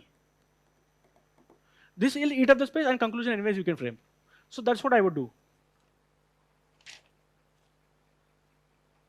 Examples, I'm telling this, and you should definitely follow it.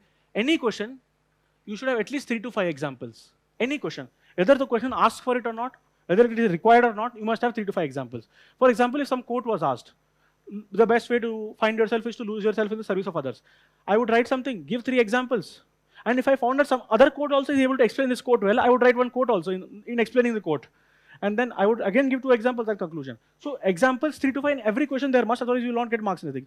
Firstly, you will not be able to fill the pages if you don't put examples, because so much content generation is tough. But if you put examples, you'll be able to fill the page. Also, you must learn to identify ethical issues in the question. So for example, if someone is giving bribe, there are many stakeholders for this. So person giving, taking, the agency that is supposed to prevent corruption, the general public, the person who's suffering the loss, and the government also. So if you look at this way, then you can identify what are the ethical issues involved for each of the person. In examples, you can give any example, and there is no limit for that. Any book is there, any pop culture is there, civil servant is there. Sky is the limit, and you can be anything. Anything you can give. There is no boundary at all. And all PYQs you must solve definitely. PYQs, if you don't solve, then you're in trouble, because in ethics questions repeat. For example, in 1 year he will ask what is crisis of conscience. Next year he'll ask voice of conscience. Next year he'll ask what is conflict of interest. Then what is cognitive dissonance. Then what is ethical dilemma. And again next year it will come crisis of conscience. So since these are regular terms, you must identify what is this. Conflict of interest occurs when my public interest is against my private interest. Ethical dilemma, I told you, when any course of action leads to translation of one moral principle. Crisis of conscience, cognitive dissonance is there when my thoughts and my actions are not in sync. That is one of the forms. So like this, you should be clear about what is happening in each of them.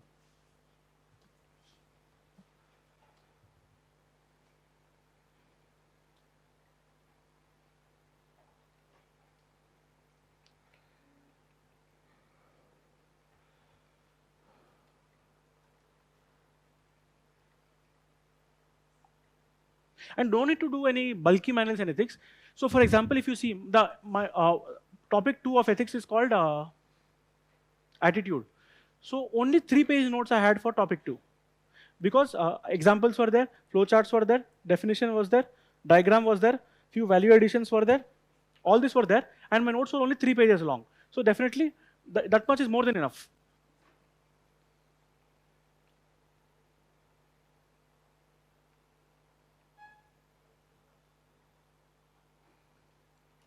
And you need to expand the topic. Like I gave you in that Vibhishan example, that you have to give what are the ethical dilemma, crisis of conscience, ethical dilemma is there.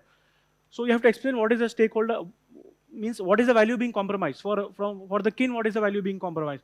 For the upholding the truth, what is the personal loss is taking. So you have to elaborate the point, identify the ethical dimensions in the ethics. That is very important.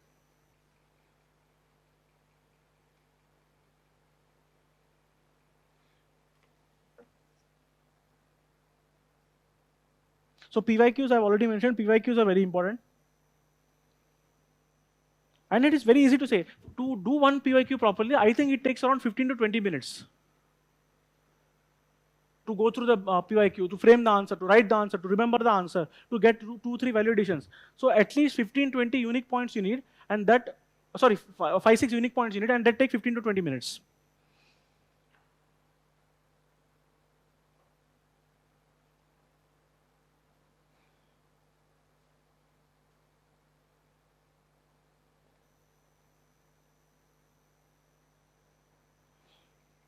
So no need to live under fear that you're not reading bulky manuals. If you have good, concise, proper notes, that is more than enough for the ethics paper.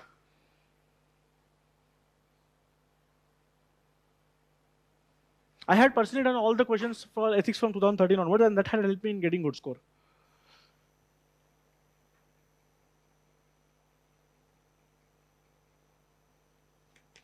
So in any ethics paper question, I would use, obviously thinkers are very important.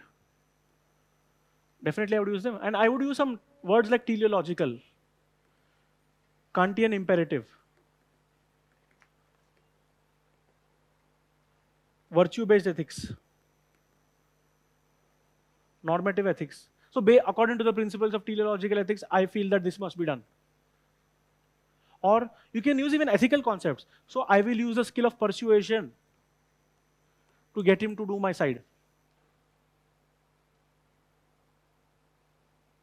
I would use Venn diagrams like this. This also I told before only. Then you can give suggestions. Always use concepts like social audit is there. If we do social audit, then the scheme will work better. Work culture of an organization needs to be improved. Quality of service delivery is missing in this aspect, so we need to improve that. So like this, if you use this kind of words and this kind of words, it adds value to your answer. One more thing is that at least 5 to 6 topper copies you see, and you note down unique points among them. You note down the unique points. This is one exercise which is very useful for ethics. Because if you see 5-6 topper copies and note down unique points, you will have 70 to 80 unique content of ethics. This you can use anywhere in ethics paper, including case studies. So definitely it's very nice. For example, suppose some corruption is taking place. One of the solutions can be that integrity pact must be signed. This I had found from some topper copy, that there are 3 stakeholders: the government, the person providing the service, and some other person is there. So like this you can draw, and so that one integrity pact must be signed.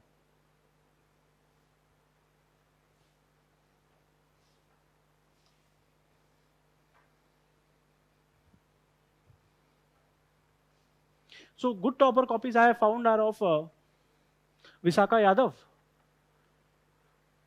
and Divya Mishra.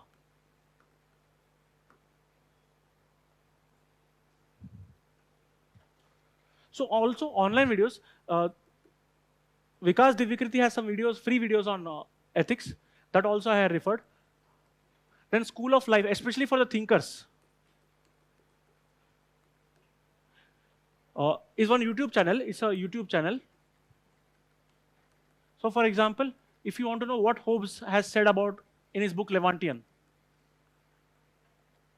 the natural state of order, the beastly man, all that you can find in the School of Life videos. That is also very helpful.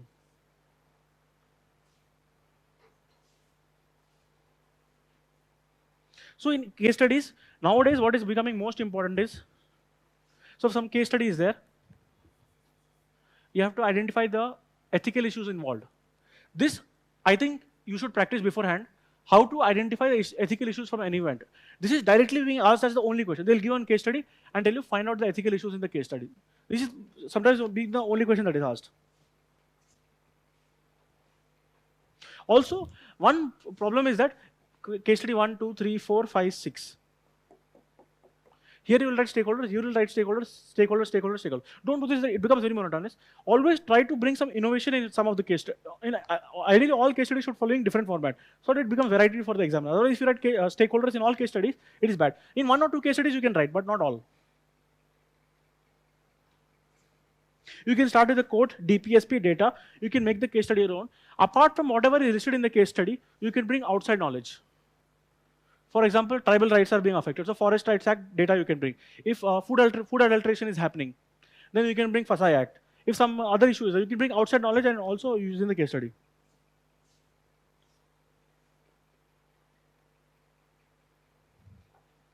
Other thing was that, like that I had mentioned that integrity pact I had. So 8 to 10 unique solutions you must have.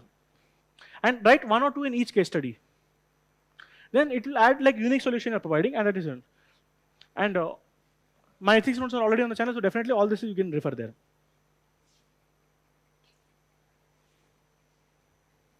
So that is all for the ethics one.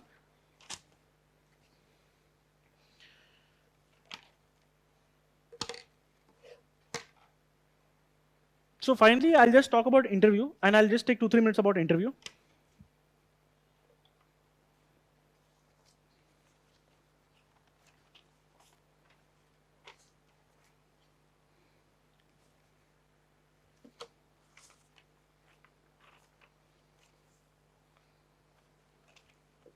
So in interview,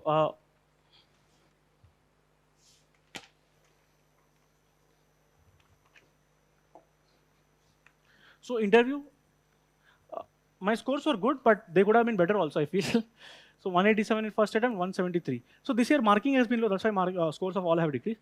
So interview main thing is that domains are there, 7-8 domains are there. So for example, you have home state, you have home state, then you have graduation, you have name, you have optional, you have current affairs, you have schooling, service preferences. So I will list down like 7-8 domains are there from which questions are asked. So your interview can either be DAF based, or it can be current based, or it can be mixture of both also. So it completely depends on like which your interview is there. So after your mains is over, you can definitely work on this and get the content. There is no rocket science, very easy one. And then after that, you can give few mocks, and then you will do that. Watch few some lectures are also there. How to form opinions. So slightly different. So if you watch 4 or 5 hours of videos on how to form opinions, so some coachings will have the videos. So for example, if marital rape is there, in mains, you don't need to have an opinion about it, but in interview, you need to have an opinion. So that you can form definitely based on some facts, and it's very easy only. The 2 major reasons why people score less marks in interview is, one, they are shy. So if you do not open up in the 15 minutes, then they will not give you marks. So if you are shy or you're not able to speak properly, you will get less marks. So people who are shy, after the mains exam is over, immediately start preparing for interview. If you are having reasonable communication skills, there's not much to worry. After result also you can prepare. But those who are shy, you get less marks. And either you are arrogant. If you are arrogant, definitely you will get very less marks. I think these are the 2 major common reasons. So if some question is asked, no, so that is the question, but first you listen what I'm saying, then I will tell your answer. That kind of attitude is not good. So these are the generally. So generally, people will not be very overconfident nowadays. People are overconfident, but generally not. So arrogant, like first you listen to me, then only I will answer your question. That kind of attitude is not good for interview. You have to be very humble, and you have to be very perfect in the words you use. So you cannot use words like slum children. You have to use underprivileged children. Something like this. So all these aspects of interview you can prepare later also. That is not the focus of this talk. But it is very doable if you have basic communication skills.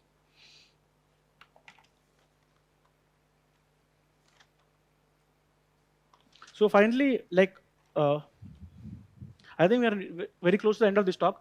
So finally, from 2019 December, I had started full-fledged preparation, and it has taken 2022 May 30th. So it is almost how much period? 2 years, 6 months. So now in this 2 years, 6 months, nobody cares about me in this world, and you're living like in a cave. But once you get 70th rank or any rank in CSE, then you become very famous and a lot of fame you get. So, but I think in my preparation also, but in this period, my friends are also there. They are also earning crores of rupees, right? So I would feel also bad that I'm not earning crores of rupees also. So one thing you should keep in mind is that you should not compare your journey with anyone. This journey is slightly different, and it takes 2 years, 6 months almost for me to get any kind of fame. When I got 289 rank, I did not get any fame, right? Even though 289 is a good rank, but only when I got success, then only the world appreciates. So it's a all or none kind of situation, and I'd like to say that mental health is very important. So take care of yourself. And one word is that I think the most important thing is that the most precious attempt is the attempt in hand. So definitely, if your luck is not with you, there is nothing that can be done. But at least you must have the mental satisfaction that you have given the best. So the attempt that you have in your hand is the current best attempt you have. And I really hope that since this talk is in Hyderabad, many people will benefit from this. And that is why also I think I've gone for around 3 hours. I had planned for 2.5 hours. I think half an hour I've extended. So with that, I'd say that my best wishes to you and me अंदर की ना शुभाकांक्षलु और मैं आशा करता हूँ आप सब लोग अच्छा करें. Thank you.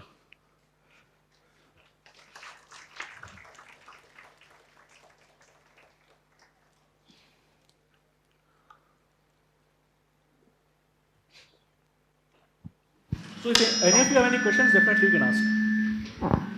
I have spoken for 3 hours, so I'm tired now, but it's your chance to ask the questions. Sir, we have questions regarding the mark.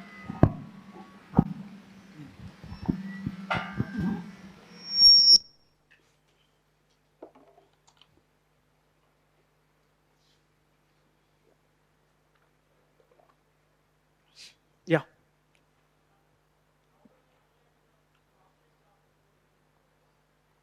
Mock test. Yeah.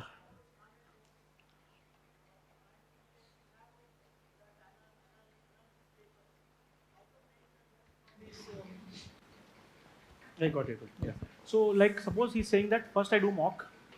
This itself takes me 2 hours. And then I do analysis of that. It takes me 3 hours at least. So this is correct. If I used to do a mock, it would also take me 3 to 4 hours. I think if you writing the entire mock, taking them after writing mock, you cannot do anything for half an hour, right? So the entire cycle is around 6 hours. And if a person is studying only 6 hours in a day, this is taking up his entire day. So definitely it is time taking. And there is also it is important that you do mocks. The learning is that you should go through the solutions and remember them. So for example, one unique point I found out that if you have Commonwealth countries and non-Commonwealth countries, they send high commissioners and they send ambassadors. So this somewhere I can use or somewhere I can add in my notes. Such unique things you will find in VisionIAS test series that I found and very helpful. So whatever validation you're getting, or suppose some other things are some validation you're getting, you must insert it in your notes and remember it, because definitely this is how you will improve. If some out of the world current affair question is there, that you can cross out and not do, but ideally you should add in your notes. Yeah. Sir, nowadays there is no working of these elimination techniques and tricks. In 2090 paper, there are more than 10 questions are from science and technology. Yeah. In that 6 questions are all the above option is correct. Then that 4 questions are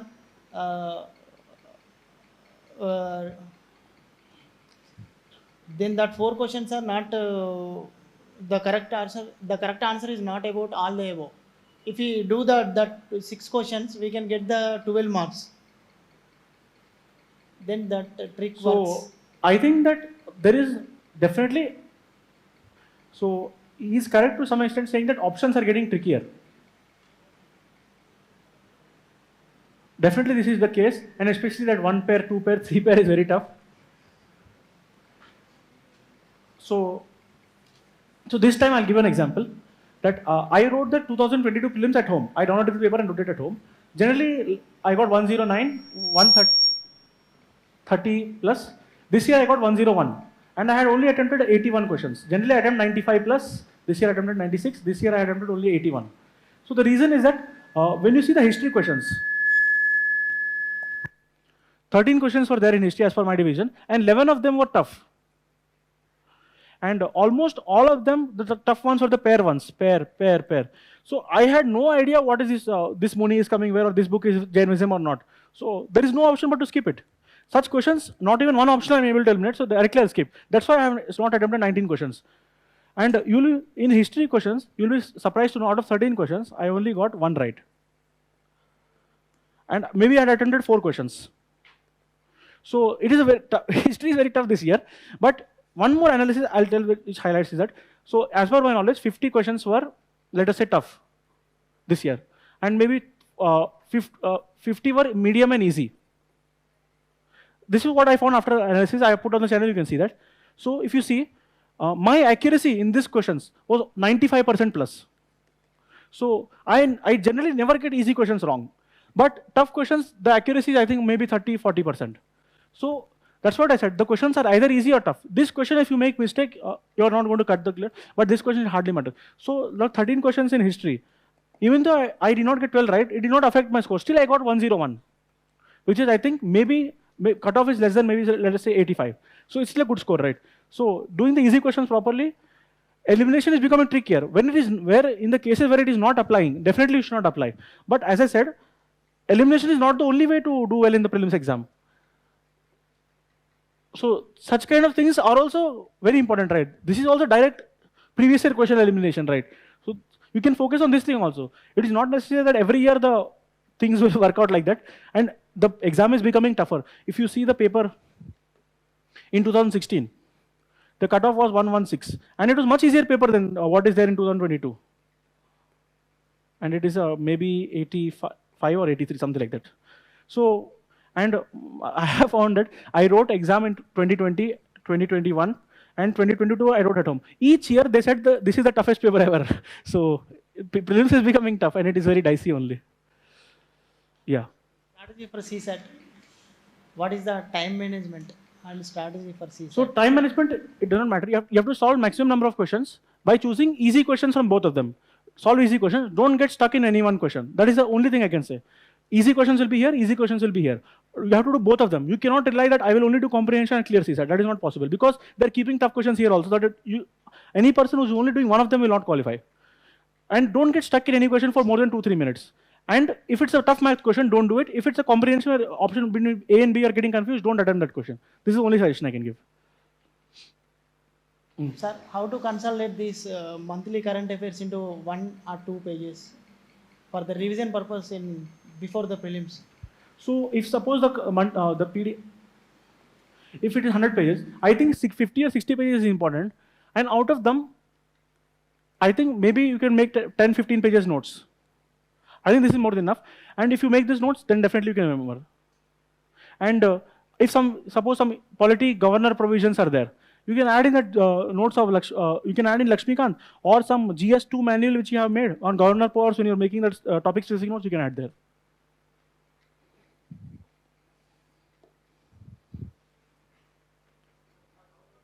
Yeah, I'll come. Questions in the interview. So interview is a very pleasant conversation, and one unique thing about mocks and interview, I'll tell the difference is that mocks versus interview. Actually, 2 things are there. So here he will ask you a question, you will give an answer. Here he will say, no, what you have told is not correct. Tell me about this aspect of the question. In final interview, they ask a question, they will give adequate space to answer without interruptions. And they will never say, no, you have told the wrong thing. What about this aspect? ऐसा नहीं होता दुनिया में, ऐसा होता. This what aboutism is not there in the interview. And second thing is that in any placement interview, if you give wrong answer, immediately he'll tell you your answer is wrong. But in UPSC interview, you will not get any response whether your answer is right or wrong. So it is like this. So the person is very blank faced. He'll ask you a question, give you adequate time to respond. He'll not give you any response whether you have given right or wrong, and then he'll move on to the next question, and the next person, and the next thing like this. So you don't know what. Rather, what it will do is that you feel you are giving a good answer, and you will start throwing extra things at him also. And you are actually getting deeper hole if you do the wrong thing. If you give a right answer, there is no issue. And I have found by personal experience that generally in 70% of the interviews or more, more than one follow-up question will not be asked. So you can say, you give an answer. He'll say, Acha, what do you think? What is this? What is this aspect of the question? If you can understand and you change your answer, moderate your answer, there's no issue. If you stick to that answer also, there is no issue, but you're not showing the wisdom a little bit less. So more than one follow, then he will not ask, no, I told you this, what about this, still, that what about won't come after the first follow-up. Yeah. Sir? Here, sir. So I think first that person asked, so yeah. Yeah, so I think it's a very nice thing that this question is very nice. So I think one very beautiful PDF is there. From that you can study. But the question is like, first I study Lakshmikant, then you study NCERT, then just go through the things in the Bare Act. For example, you will find many unique provisions are there. For example, in Article 13, 14, I think in 15, I think so. Sorry. Article 25. There is something that to reform the Hindu institutions, and the word Hindu will also include Buddhist and Jain, something like this is there, right? So if UPSC asks a prelim, is this statement there in the Constitution? So generally it looks like such specific statement will not be there in the Constitution, but it is there, right? So such kind of things it will help. And one more thing I noticed is that, for example, in Article 50, which I had read from the Bare Act only, it says that to separate the judiciary from executive. So till 1973, the IAS officer who is also DM, he would perform some judge-like functions also. So after the criminal CRPC amendment of 1973, to ensure Article 50, this was changed. So like this, if you read from the Bare Act, you will get idea from this. Then that is definitely helpful. So Article 1 to 51, definitely entire all acts you have to go through. After that, important ones you see. For example, pardoning power of president, impeachment of president. If you see 88 and 89, they are like, this is Lok Sabha, this is Rajya Sabha. Such important things you remember. 123 is ordinance power. 213 is state ordinance power. 215 is contempt of court. 136 is special leave petition. Like that you can remember. Yeah.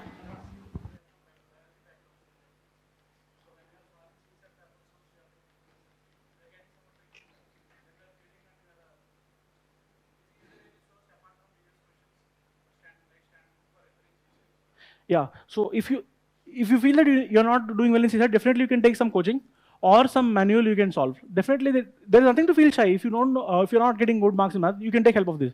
And basic coaching also, if you do, the questions are like this. Some clock will be there, it will rotate like this. Some angle will be there, it will rotate like this. Some block is there, how many colors are there. Such kind of simple questions only will be there. So you do either some book manual practice, or you go to attend some coaching also, it is helpful. There's no need to feel, that's what I said. If suppose some module you are feeling weak, then you can take coaching for that module. There is no issue with that. If suppose someone is weak in ethics or essay or CSAT, he can take coaching for that. Yeah. Sir, here, sir. Yeah. In 21 mains, you secured more marks than 20 mains, no, sir? Yeah. What you have changed in your planning strategy and answer rating? I think that I would have secured only 115 out of maybe 200 in 2021 also. But the thing that changed to 130 is that many PYQs I got correct. That the number of PYQs I found the ratio was much higher. For example, that I told you that many PYQs I found in 2021. That one definitely one thing is there. And many factual questions I got right. For example, if you see that Ajanta River, what is it? Ajanta River? No, Ajanta Caves is near Wagora River. So in that 4 statements, I only had known that this statement is correct. I did not have any idea about this thing, but it was my luck that. So definitely the role of luck is there. But of course, I had prepared one more year from last year. That was definitely increased. And PYQs had more come, that was increased. But nothing specific. Prelims generally, I feel that every topper is good at something. I am especially good at prelims and optional. These both aspects, I'm very good. I'm decently good at paper 2, GS2 and GS4. Because here I got 107 and 110, consistently good marks. Here I got 101, 114, consistently good marks. Here I got improved from 257 to 306. So, and this one I got 130 and 109. But GS1, I don't give any guidance for GS1 because I got 86 and 89. So this I don't give guidance, this I give guidance. And if I... Yeah. You scored more marks in 21. If I change my plan like that, I can get some more marks. Are you thinking like that? Sorry, I don't understand the question. ఇలా చేస్తుంటే ప్రిపరేషన్లో ఇలా చేస్తుంటే ఇంకొన్ని marks ఎక్కువ వచ్చే ఉండేవి. Answer రైటింగ్లో ఇలా చేంజ్ చేస్తుంటే In mains or prelims? Mains answer writing. So if you're a little worried about that, just ask yourself the question: have you done the PYQ? Have you made the topic-wise syllabus notes? If you do this, definitely your marks will definitely increase. This is the first question you should ask yourself, and check what answer you're writing. If you're mistaking the demand of the question, I think this is a much difficult problem to solve. Then, if your question has there are two problems in answer writing, right? You're missing the demand of the question, or you have data issue. This is much easier to solve. Presentation, I think, is the easiest to solve. This is not at all a much of a problem. So you must identify what the problem is, why you are getting less marks. Suppose in prelims you are getting 65. Then ask yourself the question, have you done the basic common book list? Have you done the rivers, like the rivers, national park, wildlife sanctuary, all of you done? Have you done the British India Acts? If you have not done this, then these are the areas you should work on, and that you can keep in mind. Yeah.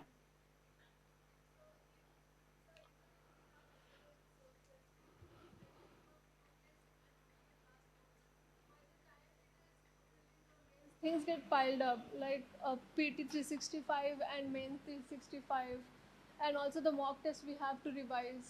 So how can we manage, and also we have to do lot of revision apart from studying. So how can we do all this stuff in this 12 months of time? Like, it gets very overwhelming to do this. How should we, what timeline we should have for this? Yeah. Can you just give that? So I think that UPSC exam that I think requires 12 months of consistent dedicated study. Ideally, 4 to 5 months you should spend on optional consistently, and then 8 to 9 months on 7 to 8 months on GS. And then after you qualify prelims, the 3 months period, if you can do 60% optional and 40% GS, I think that is good. So the issue is that firstly, that's why I'm saying that keep smallest book list possible. So, for example, history is there. For modern history, I have not told you anything apart from spectrum. So, I think that this is manageable. Spectrum alone doing is manageable. If you do Bipin Chandra, Shekhar Bandyopadhyay, then you do other things, that is tough. Optional is tough because you have to get degree level knowledge. That is also time taking. There is no sugarcoating here. Optional is time taking. It took me almost 9 months for optional, 8 to 9 months. To get 306, it took me 8 to 9 months in optional. And this Anthro is a short option. Anthro is not a short option. I found very tough only to do value addition because you have to refer 7, 8 books and then do it. So one thing is keeping your resources limited. And I think one of the biggest myths in this world is that once you read Lakshmikant, people generally say second time Lakshmikant takes less time. I have not found it takes less time. It takes the same amount of time as the first time. So it is time taking only. There is no solution for it. I don't have any solution.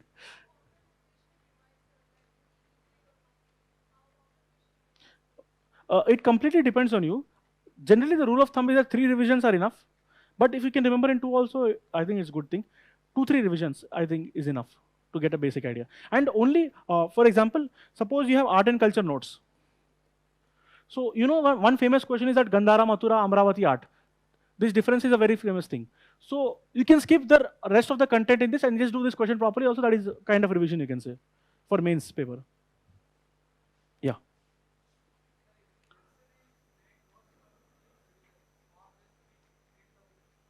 So, like, depends on the book. For example, Spectrum and Lakshmikant, there is no need to make. But if you do, for example, NCRT, themes, book 1 you do.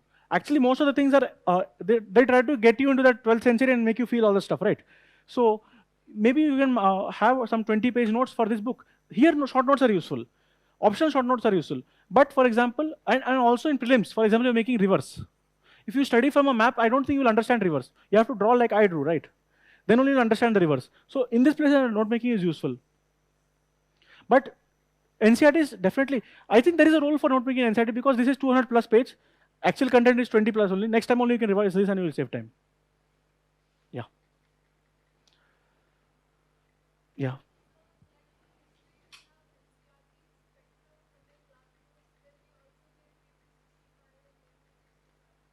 For history.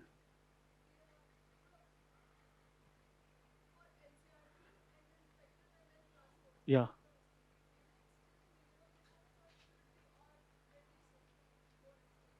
I think this is the minimum resource because at least one subject you have to cover once, right?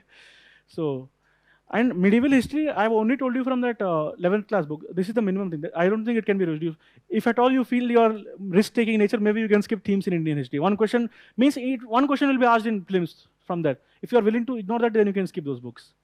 But I think you should do them also. History, that's why people find tough, right? People who are doing optional also, they're also not able to score in history prelims paper. Yeah.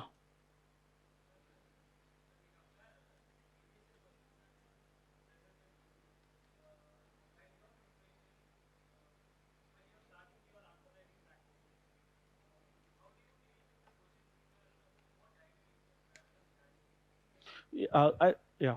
So some questions are static, so definitely anytime you can prepare that. But some dynamic questions are there, which I found that one question was there. Some question was there that something was there that it related to some current affairs of 1 year. So this kind of questions you can skip in PYQ. There is no issue with that. So for example, volcanoes you should read, but volcanoes of that year is a tough thing. But I think it was in GS 2 or 3, some question was there. It was very specifically international, that nuclear authority, ICAE something question was there. It was very specific to that. That kind of questions you can leave. And some are vague questions, very like Cyberdome. That kind of question also I think you can by and large leave.